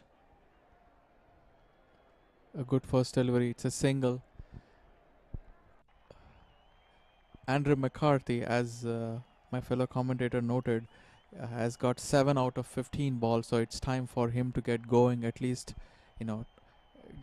get a few more scoring strikes for him to catch up, because the run rate will soon catch up if they don't rotate the strike. Well, McCarthy he's a better player than what we're seeing. Wide outside. Outside the off stump, so he's a way better player that we're seeing in his returns here, having played at the first class level for Jamaica and having had a couple of CPL matches with the Jamaica Talawa. So we know he can bat, but certainly he will need to up it slightly, as the required rate is gonna probably get away. Pulled away for a single. The quality of bowling in the last 5-6 overs was quite good, and also for McCarthy, I think he was just trying to consolidate because there were 2 quick wickets and he didn't want another wicket to go, so that might have been his strategy. So a couple of spinners here for the Somerset Cavaliers. We're seeing Hemraj, and we also saw Asad Gauss, the off spinner. Somerset Cavaliers have opted to go without Gudakesh Moti, a former under-19 West Indian player and a player who plies his trade with the Guyana first-class team these days. Gudakesh Moti, a quality player, can strike the ball well, but he has been left out today. So runs coming by singles. Nothing wrong with that. All they need is pretty much a run a ball, and of course the big overs. You never know. They always come in T20 cricket. So once they can keep the scoreboard ticking, 5, 6, 7 runs and over, they're well within reach. Right. What we are seeing here is sensible cricket, where they're almost like scoring a run a ball. So, you know, at the end of 10 overs, we are at 60 for 2, and what they need is 73 in the next 10. And if they can play the next 3 or 4 overs without losing wickets, I think they will be in good shape. On the contrary, on the other side, for Somerset, they would need a quick wicket or 2 here before the game slowly slips away.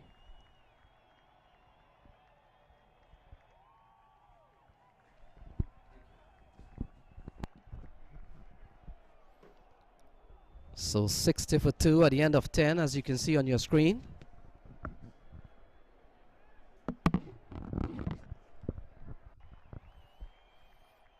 Navin Stewart. First over went for 10. Big 6 off the bat of Sharfin Rutherford. Still some ways to go. This match hangs in the balance. Who will be the first team to qualify for the final of the 2020 US Open? No one knows. 22 yards bowled well, and towards the end the game may have slipped away from them. Some 43 runs were scored in the last 5 over with 7 wickets down. And you're watching the reply. 60 on the board already. Leg by is a signal as we welcome Bilal back into the box. 6-1 for 2 Bilal. Game hanging in the balance. It could go either way. Both teams are itching to get into the final 2, but we'll have to wait and see as things develop here.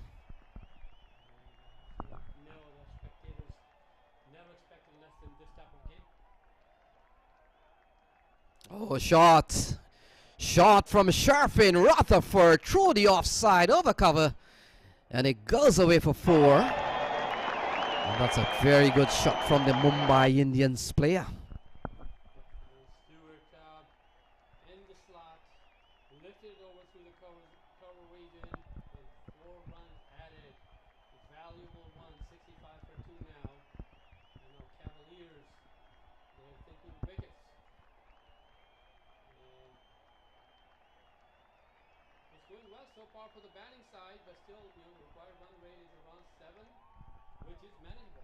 Yeah, it's only 2 wickets that have fallen, so they haven't taken wickets, but they're bowling tidy. Only 2 wickets have fallen. We've seen Trevon Griffith and Malik was run out, and as Navin Stewart, always something happens when he bowls, but so far we haven't seen any bit of the mystery and certainly any bit of the result, but you never know. He's into his 2nd over. We have still a long way to go here, Bilal. You never know. Lots of twist and turn in the way things can unfold.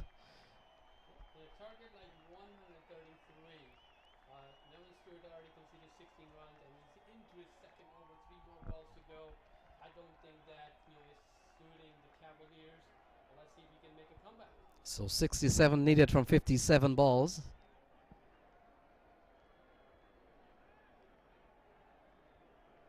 So that is what is really required of 22 yards. And McCarthy, while he's used up some 20 balls for 11 runs, this could be his style. And this could be if he can pick up if they meaning Rutherford and McCarthy, once he can turn over the strike quickly and 6-7 runs and over, they are on course. Nothing wrong with that. Oh, poor delivery and hammered away over long leg. And a very important shot here for Sharfin Rutherford. He picks up another maximum number 3 from Sharfin Rutherford. A poor delivery from Navin Stewart. Runs here for 22 yards. Rutherford, he's not going to miss out on that type of delivery. He's making up big time for what's happening with Andre McCarty, who scored 11 out of 20. But look at Rutherford's strike rate. It's big time, 34 out of 23. So he's making up for him. No pressure if he keeps on doing that, scoring boundaries. So 13 in this over so far. Very expensive by Navin Stewart standard. Only a dot ball, and I'm sure Navin Stewart must be happy about it.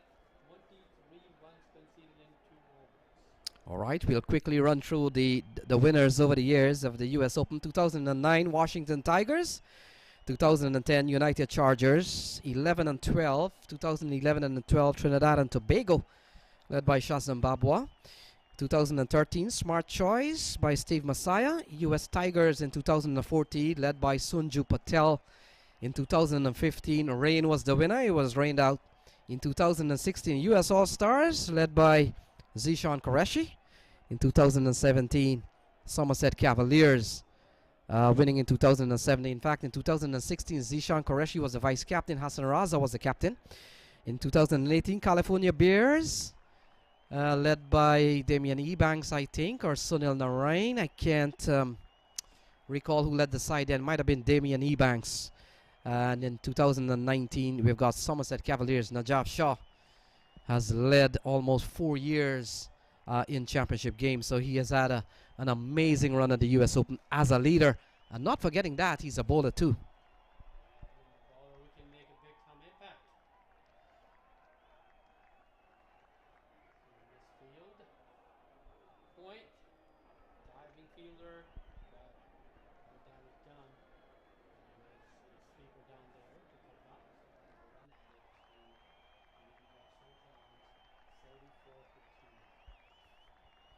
So 59 to win from 52.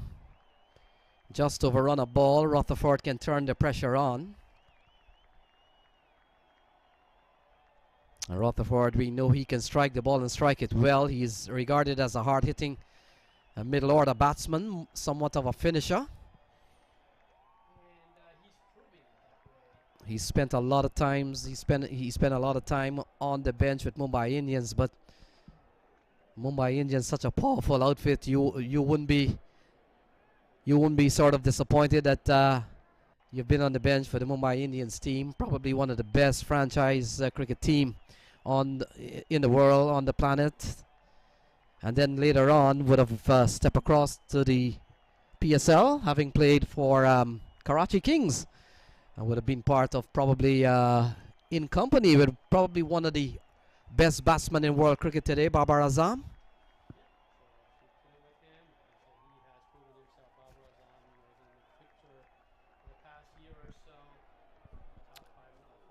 Yeah, and Sharfin Rutherford Bilal would have been responsible for having Karachi Kings into the final as he smashed a super over win over one of the teams. Might have been Multan Sultan if I'm not mistaken. So he has had his moment of glory, and certainly that came with the Karachi Kings. 12 overs gone, 77 for 2.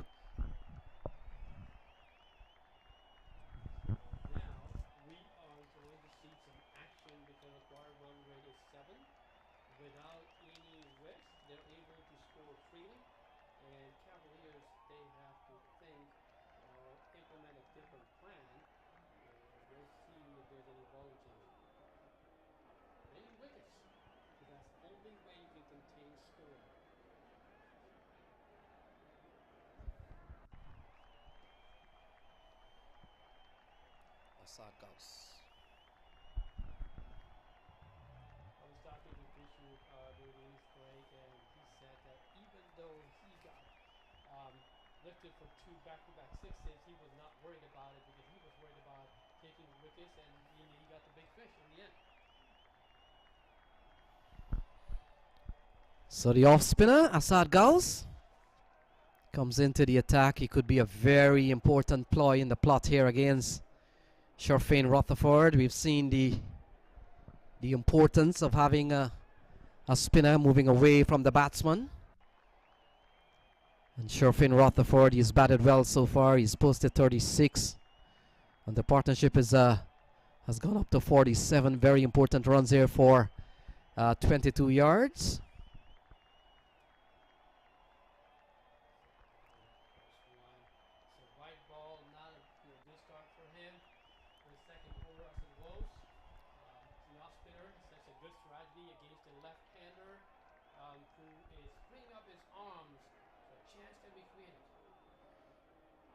Oh, pulled into the onside. Short ball hammered out of the playing area.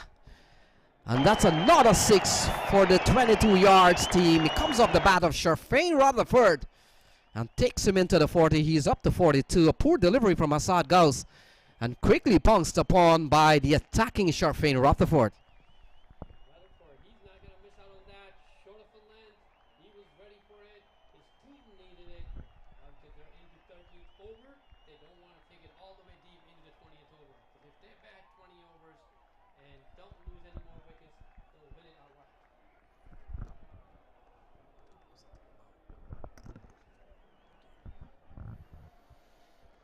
So a good strike from Sharfain Rutherford. The battle continues between bat and ball. On that occasion, bat winning.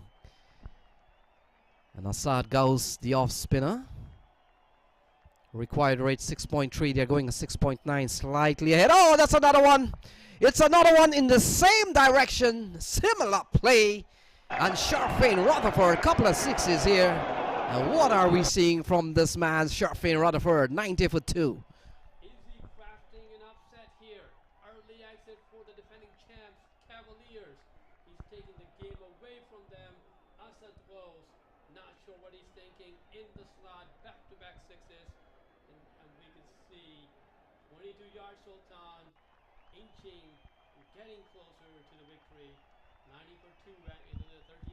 So 43 needed from 46. We've seen 13 runs in this over so far in 3 balls. In fact, in 2 balls. And a no ball. So no ball off the bowling of Assad Gauss. And that free hit will come with Sharfain Rutherford looking to go big again out of the playing area.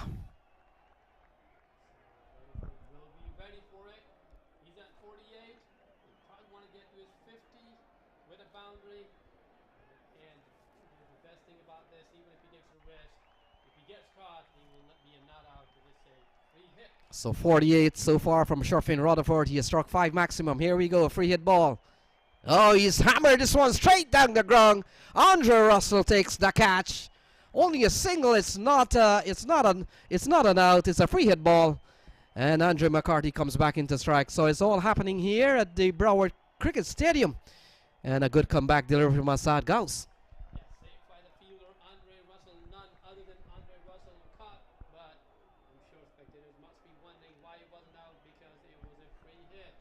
So 15 off the over so far. And so 41 to win from 45. McCarthy comes back onto strike. 62-run partnership.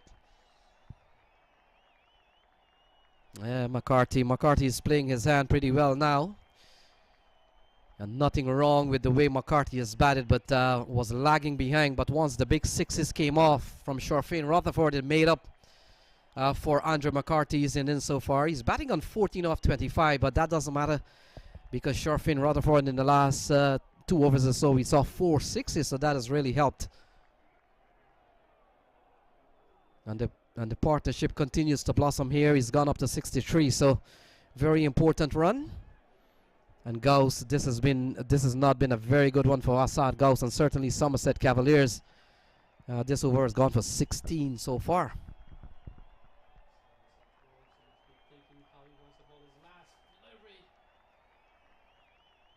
No ball, no ball. No ball here. This is unfortunate for Cavaliers. This is the last thing that you expect from a spinner. Me being a spinner, Lenny, I know how mad my captain gets if I ball is no ball, especially in a semi-final. So things have not gone well here for Somerset Cavaliers, and certainly by way of Assad Gauss. He's bowled 2 no balls in this over. McCarthy will be the man on strike, thankfully for him. But you never know. McCarthy will be going towards the ropes. Will be swinging towards the fence, I'm pretty sure. I haven't seen a player not going for one of the big shots in the free hit ball. So here we go. Free hit. And he smacks it towards the mid-wicket boundary, but we have a protection out there. Only a single. 96 for 2 after 13 overs. So one thing, Lenny, that we're closely monitoring the number of boundaries that are being scored in this tournament. Through yesterday, batsmen, they have scored 141. They forced 86 sixes in this tournament, 11 50s, and so far no centuries. Yeah, the closest we saw is Aaron Jones, fell 9 short of the first century in the park. So Andrew McCarthy remains on 15. And now the current run rate has distanced itself from the required run rate, 7.4. The current run rate, they need 5.3, which in today's world of T20 cricket, that should be a walk in the park, but you never know what can happen as we see Fidel Edwards. The West Indies international comes back into the attack. Let's see what he has done. He's gone none for 15 in 2, thereabout. Bring his A+ game now, because this would be a make or break. The next few overs, if there are no wickets down, then it may be game over for Cavaliers.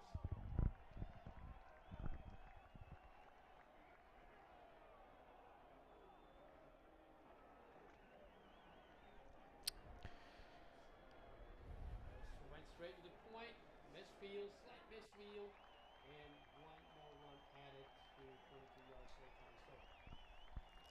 So Rutherford comes back into strike. He's played a very good hand, still undefeated. He's up to 49. And this is going to be a very important 50 to the left-hander. And what are we going to have here? Can 22 yards storm into the final? Can they dethrone the strong and well put together Somerset Cavaliers, who have really enjoyed success since 2017? They've been a championship team here. It's all playing out in front of our viewers here today, and you're watching 22 yards Sultan, a well put together squad, and a squad that has really come up with a lot of Guyanese national players and some international stars, one of which is Sherfane Rutherford. He's batted impressively well. He's on 49, and it's going to be a very important 50 if he gets to it. It's a good matchup here. Fidel Edwards versus Rutherford, and it was a great short ball. Great use of it. And Rutherford had no clue. I know he's got 50 on his mind. What else can you dream other than scoring a 50 in a semifinal game? Big game, you lift your game, and these are the moments that you wait for. So 5 sixes and 1 4. And what has happened, Bilal? Those 5 sixes and that 4 has really made up for McCarthy. And a partnership of 67 between the pair. Could this do it for Sultan? Can Somerset Cavaliers snap up 1, 2? You never know what can happen. Wickets, they say, come in clusters. It's like the country bus. You wait half an hour for one, and then 3 shows up afterwards. Absolutely. So went straight down. Third man, Andre Russell Fields. 1 more run added, and that's 50 for Rutherford. Much and very important 50. I think actually it couldn't be a better time than this one. So we'll see. 98 for 2 into the 14th over. Fidel Edward. Let's see what he can bring to the table. So I see Cavaliers. They definitely need him. They need him to get some wickets, to get some dot balls, to put some pressure. And he's got McCarty facing him. Yorker let delivery. They went down to the long on area. 1 more run added. So as you can see, Rutherford and McCarty, they are feeling comfortable out there, Lenny. Not a good sign for Cavaliers. Yeah, 70-run partnership. I've seen the score 99 for 2. Very, very stable batting here from Rutherford and Andre McCarty. Both batsmen would have played at the first-class level, as in the case of Sherfane Rutherford.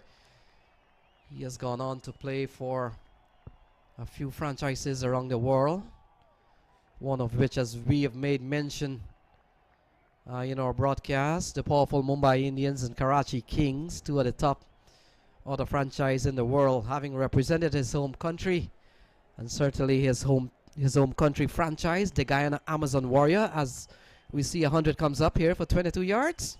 100 comes up, and we're into the 14th over. 6 more overs to go. Required run rate now 5.3 with 8 wickets in hand. What do you think, Lenny? Well, at the moment, you've got to say that 22 yards does have a little bit out in front. Based on a partnership here that seems very difficult to dislodge.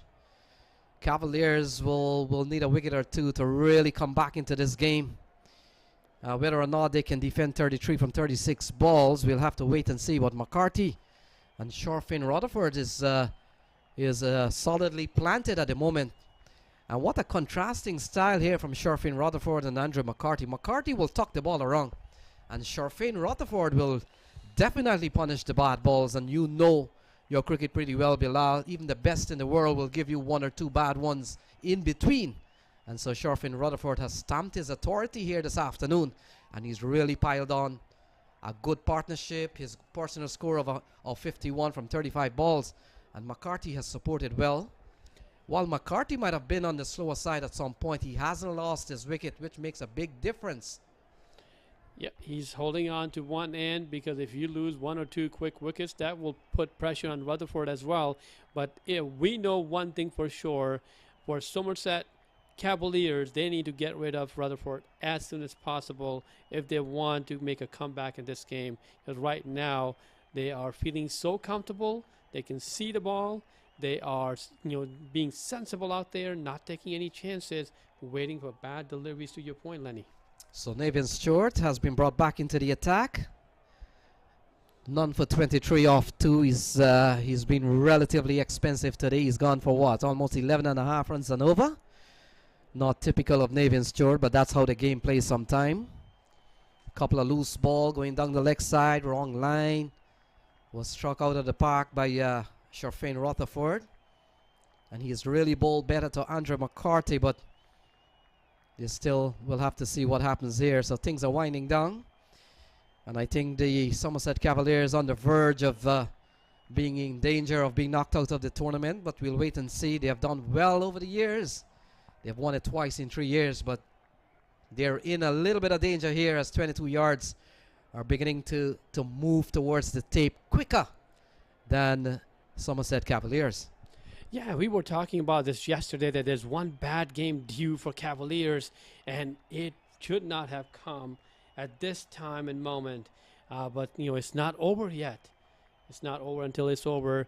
Never, as they say, Lenny, when the big game comes in, you have to lift the game.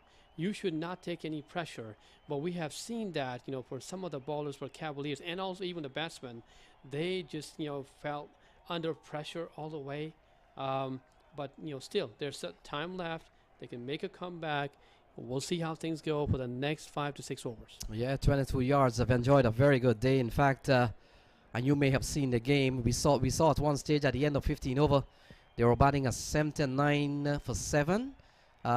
Somerset Cavaliers, many thought that they would never seen 130 plus, but that's how cricket is played. We saw fine innings from Sean Finley, who has been sidelined over the last couple of games, was on the bench, and so he got his big opportunity, Sean Finley, and really came up with a very good, important score. And what we're seeing in front of our eyes, we're seeing a good partnership being put together, string by McCarthy and Shorefin Rutherford, some 73 runs partnership. And whether or not this will be able to take 22 yards home, we'll have to wait and see, maybe in the next 20 minutes or so. Yeah, so what do you think? I mean, should they bring Andre Russell or Najaf Shah back into attack to put some pressure? It seems like they're waiting for maybe towards end of the innings, which may well be too late. So we have Nevin Stewart coming back again. I was on drive. Can Russell stop it? So he's an athlete. We know that. Good stop there, and great throw.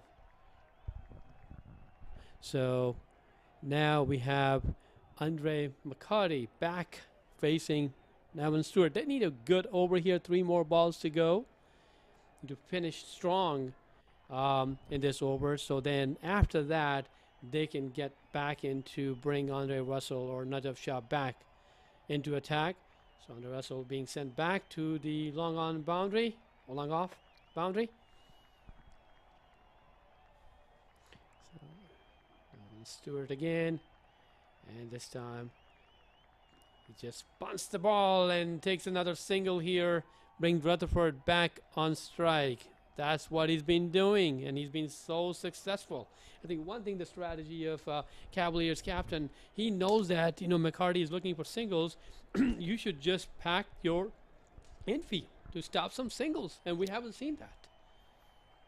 We're witnessing this field is still spread out when McCarty is facing, and, you know, it's so much easier for him to tap and run and then, you know, bring Rutherford back on strike.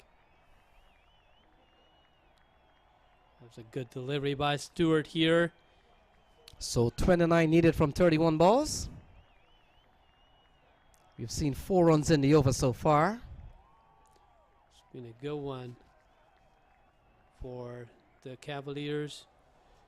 Stewart wants to finish it strong, but Rutherford is on strike. And last 2 deliveries, he knows that he needs a boundary in this over just to make sure that he stays ahead of the run rate. Very sensible batting, very sensible. There was no short mid-wicket or anything, and he runs down for a single. Yeah, Bilal, and what could be worrisome here for Somerset Cavaliers? Two are their better bowlers, Fidel Edwards and Pacer Najaf Shah, who's bowled impressively well. Has only 1 over remaining, and the spinners have really disappointed the Somerset Cavaliers.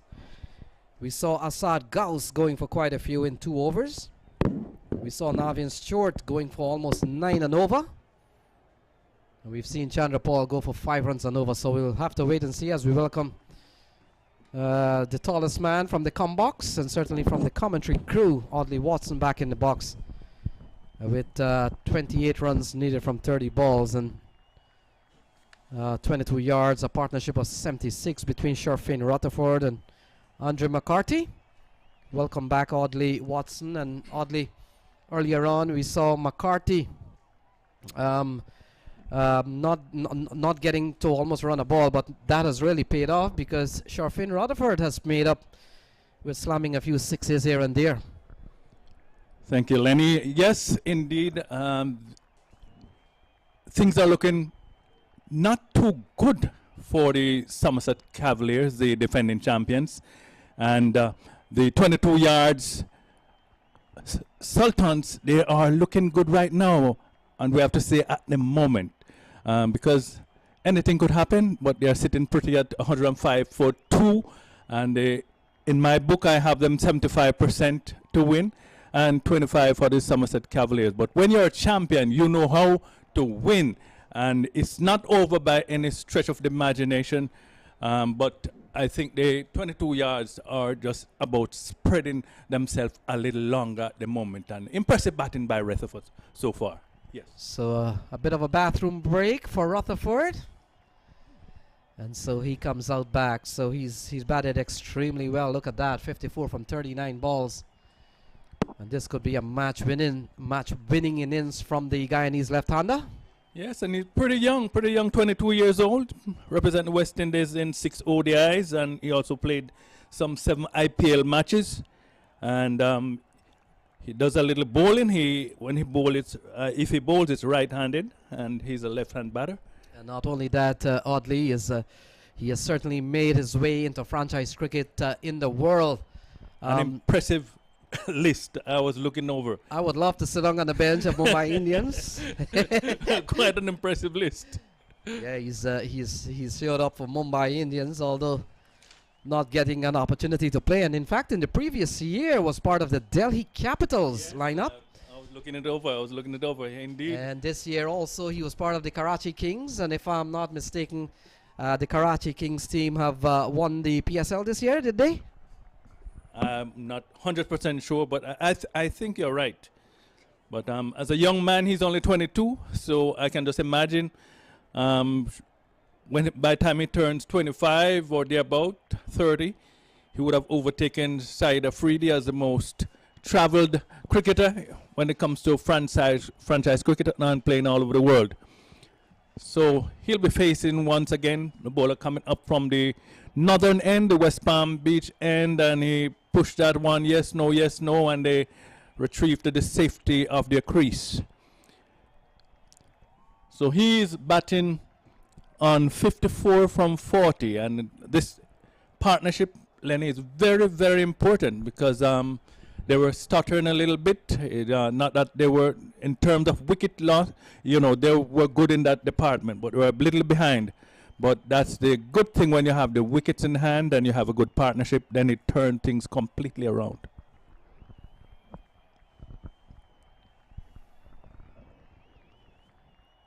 West Indies player Fidel Edwards once again. This one's tucked just backward of square for a single. So the next match we'll see Atlanta Param Veers take on US All Stars. The Atlanta Param Veers, of course, have Chris Gale in the lineup, Universe Boss, and of course the US All Stars, some Canadian national, along with the likes of Ali Khan. Will be big names headlining that game. That one happens after this one. And so we're watching 22 yards. Can they storm into their first final here? Well, I've been wondering, as suggested this morning, I don't know if they're going to be reduced to 21 yards or be extended to 23 yards. But at the moment, it seems as if they are growing. Yeah, so far as they would say, they've gone the full 9 yards. So that is totally different from 22 yards. But we're watching McCarthy, who has been part of a partnership. Figuratively, Lenny, yeah, they have gone all nine yards. You know, it's it came about because the artillery, the length of the artillery belt when they in the army, it was 9 yards. So when the officer would ask, "Hey, why did you give it to him?" They say, "Oh, the whole 9 yards, officer." So they are giving their everything. So they are giving their whole 9 yards. McCarthy 19 from 32, batting steadily, keeping the ship together along with Rutherford 55 from 41. Yeah, Fidel Edwards and the Cavaliers badly need to break this partnership that is really seemingly taking them across the line. A wicket here, a wicket there, you never know. They come in clusters sometimes, but so far we've seen sensible batting from Andrew McCarthy, and Rutherford has punished the bad balls here and there, so that is really made up. They were never chasing a high run rate. It was always around 6, 7, and so far they've kept pace with what's happening. We saw the departure of Malik and Trevon Griffith, but since then, that's the only two batsmen to have exited the 22 yards. So far we've seen a big partnership here by McCarthy and Shorefane Rutherford. 79 runs so far, the partnership. So 25 needed from 26, almost run a ball. And oddly, what we have seen in modern day T20 cricket, you don't lose many games with run a ball with 8 wickets standing and two of your well-set best batsmen out in the middle. Absolutely not. But then, you know, stranger things have happened. So Fidel Edwards once again, and that gonna go down to fine leg over the boundary. Now it's another US fantasy 4 runs boundary. Yeah, McCarthy has taken on Fidel Edwards. Ball going down the leg side. A very attacking shot from Andrew McCarthy. Picks up a boundary. So they're motoring on, and the partnership now 83 runs. And what was really needed, they have supplied that. Steady head, steady batting. So 21 needed from 25. 21 needed from 25. 22 yards Sultan. Trying to move away now from Somerset Cavaliers. And Cavaliers would have been in the last, in fact, the last 3 finals. They're on slippery grounds here of having to have been eliminated here by 22 yards. They call this the eliminator. And as Ivor would say, the winners stay and the losers go home. So 113 for 2, 16 overs gone, so 20 to win from 24. Yeah, for them. Partnership of 84. McCarthy and Shorefane Rutherford has batted brilliantly this afternoon. Indeed, and and they are really displaying what's necessary. You are the champions, but you know we're going to play you. You are just another team. You are just our opponents, and we might have been the underdog, but you know what? We are here to win. And so far, it seems as if they are heading in that direction. Yeah, not theirs yet, but heading in the direction. Yes, certainly. Oddly, opposite of underdog is top dog, and certainly what we're seeing here, it appears that 22-yard is the top dog at the moment.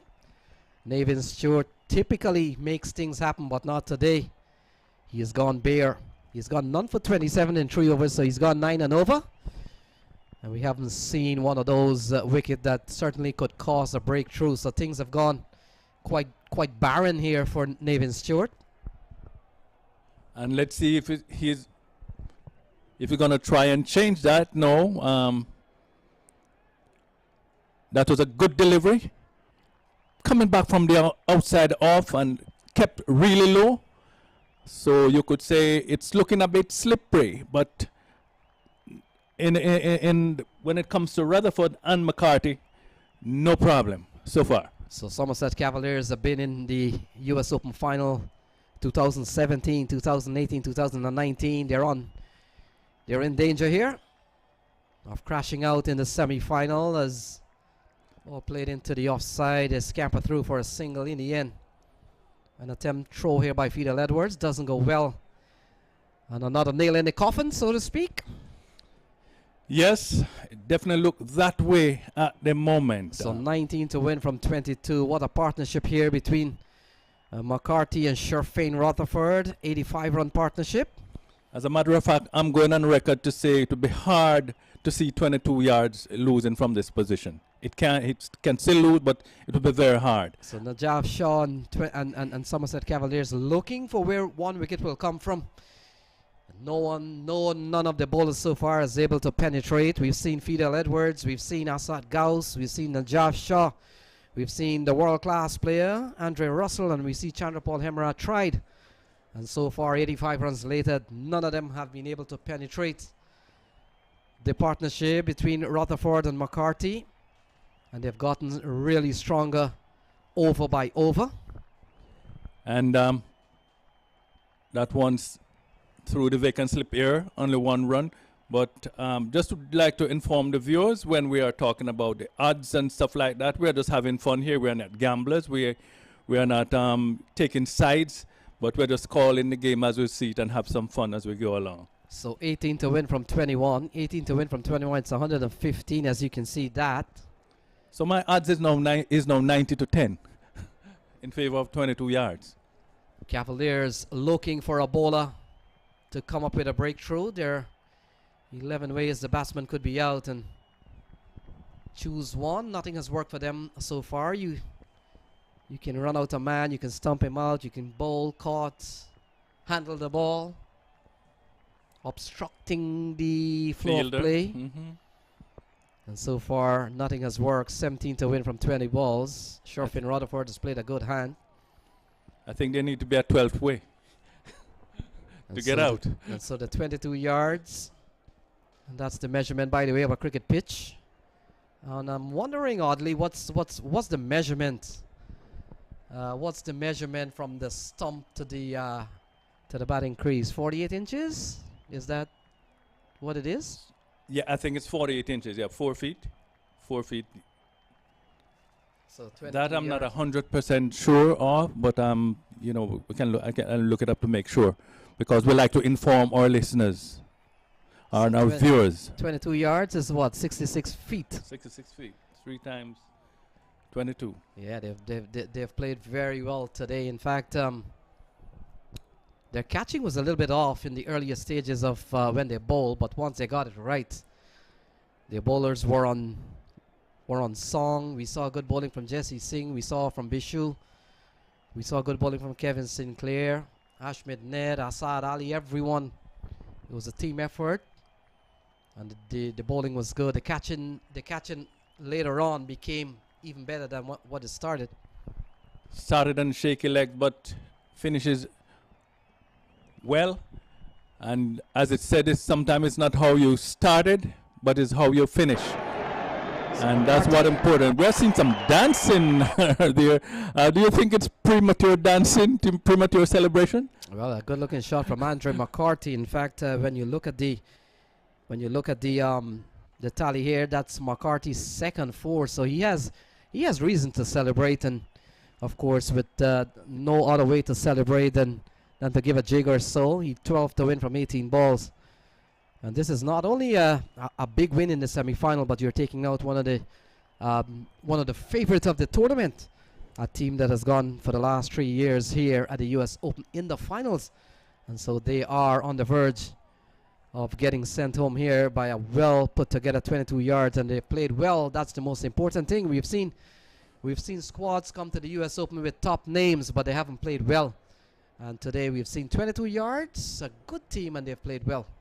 They're going all 9 yards. As Andre Russell comes back into the attack. Well, let's see if Superman can turn things around for his team, because right now it's not looking good. 12 needed from 18 deliveries with all of 8 wickets in hand. So they're going to be needing some magic from the Superman. Will he be super? Andre Russell. Batter pulled away because maybe some little psychology there. But he'll be ready next time around. Superman walking back slowly there. Will something happen for the Somerset Cavaliers? Will something happen? They are champions, and they are playing like champions, but the 22 yards team, they are certainly playing like they want to be the new champions. So a partnership of 92. We could very well see a 100-run partnership if they're not dislodged in 18 balls. Low creeping one outside, just outside the off stump from Andre Russell. So the bowlers have had to toil a long day today for Somerset Cavaliers. In fact, you look at the scorecard, only Andre Russell was able to get a wicket. The other one, of course, came by the run-out route, when we saw Malik stranded in the middle. And since then, we haven't seen a fall of a wicket, so things have really gone barren for the Somerset Cavaliers. Not typically so. They've always played well as a team, and their bowlers have always come to the party. But one has to give credit to Andre McCarthy and Sharfin Rutherford. They're up to a 93-run partnership, and so far they look solid as ever. There comes a time when the champs will just have to give it up, whoever you are, if it's boxing, if it's tennis, whether it be golf or anything else. The champ sometimes will have to step aside because of young challengers. And this one is going to be pretty interesting. Oh, shy at the wicket, but misses. And the fielder lying down in disgust. Why did I hit? Why did I miss? But he was brilliant in the fielding, and I think that's Fidel Edwards. So it's one more to the total for 22 yards. So far in this over, a dot and 2 ones. 17 overs, 3 balls. Target 133, presently 123. So not much in terms of runs to chase, and they've got the wicket. 127. We have just missed another 4. Yeah, another US Fantasy 4. So the writing is virtually on the wall. And when you see the writing on the wall, it means judgment is imminent. So 6 runs needed from 14 balls. And either Sharfin Rutherford or Andre McCarthy will certainly put their hands up for the player of the match. They've batted brilliantly today. They have certainly outplayed Somerset Cavaliers. And Cavaliers in 2021 will have to come again. A losing streak will certainly come to an end here, as 22 yards has spoiled the party. And that's the way it goes sometimes. Certainly outplayed by 22 yards. Not anything to be ashamed of. To lose in the semi-final, not certainly a big accomplishment to have come here. And they're on the verge of crashing out of the 2020 US Open. And that's cricket for you, your king for the day. Anything can happen, as I say in T20. That one, I think, just touched the fingertips of the fielder as he jumped down to deep mid wicket. But it's down to the boundary, and Russell is walking off, not looking too happy, I would say, heads down. His head is down because he realized that the score is tied, 132 for 2. So we could well say 22 yards, they are winning on a canter, going away. So 103-run partnership. What a batting stand here from Sherfin Rutherford and Andre McCarthy. They literally took the game away from Somerset Cavaliers. The scores are level, and so anything can happen here. But it's gonna be difficult with 2 overs remaining. We'll have to pick up the new bowler. But the writing is on the wall. We were saying about the writing on the wall the other day. A term that would have come from the book of Daniel in the Bible. Belshazzar, and of course when in the Bible, in context of what was written there, was nothing good on the wall. So nothing good, and not only that, there was judgment, but it was imminent. It's gonna be, you know. All right, so there we go. 22 yards are into the final of the US Open 2020, and they have gotten the better of Somerset Cavaliers. They win by some 8 wickets. And Sherfin Rutherford and McCarthy has put on what, 109, 108-run partnership. And so that's it, folks. We will see possibly a new champion this year. Well, yes, because Somerset Cavaliers, they're the defending champ. They're out of the tournament. And we're coming up to see Atlanta Param veers take on US All-Stars. So the score we have here, and the bowling figures, Andre Russell, no, it's a batting. Andre Russell 16 from 12, McCarthy 35 from 40, and Rutherford, it's Griffin 16 from 12, McCarthy 35 from 40, and Rutherford 68 from 49. The last 2, of course, being not out in the score of 136 for 2. In the bowling department, not looking too good. Edwards, none for 27. We have Assad, none for 24 in 2 overs. And the only wicket taker out there was Andre Russell, 1 for 21 in his 3 overs. Extras 7, 18 overs and 1 ball, 136 for 2. So 22 yards, winning by 8 wickets. That's what we have here for you at the moment. So join us. Stay tuned. You'll be entertained, maybe interviews and other things going on, because we'll be playing the second match in a little while.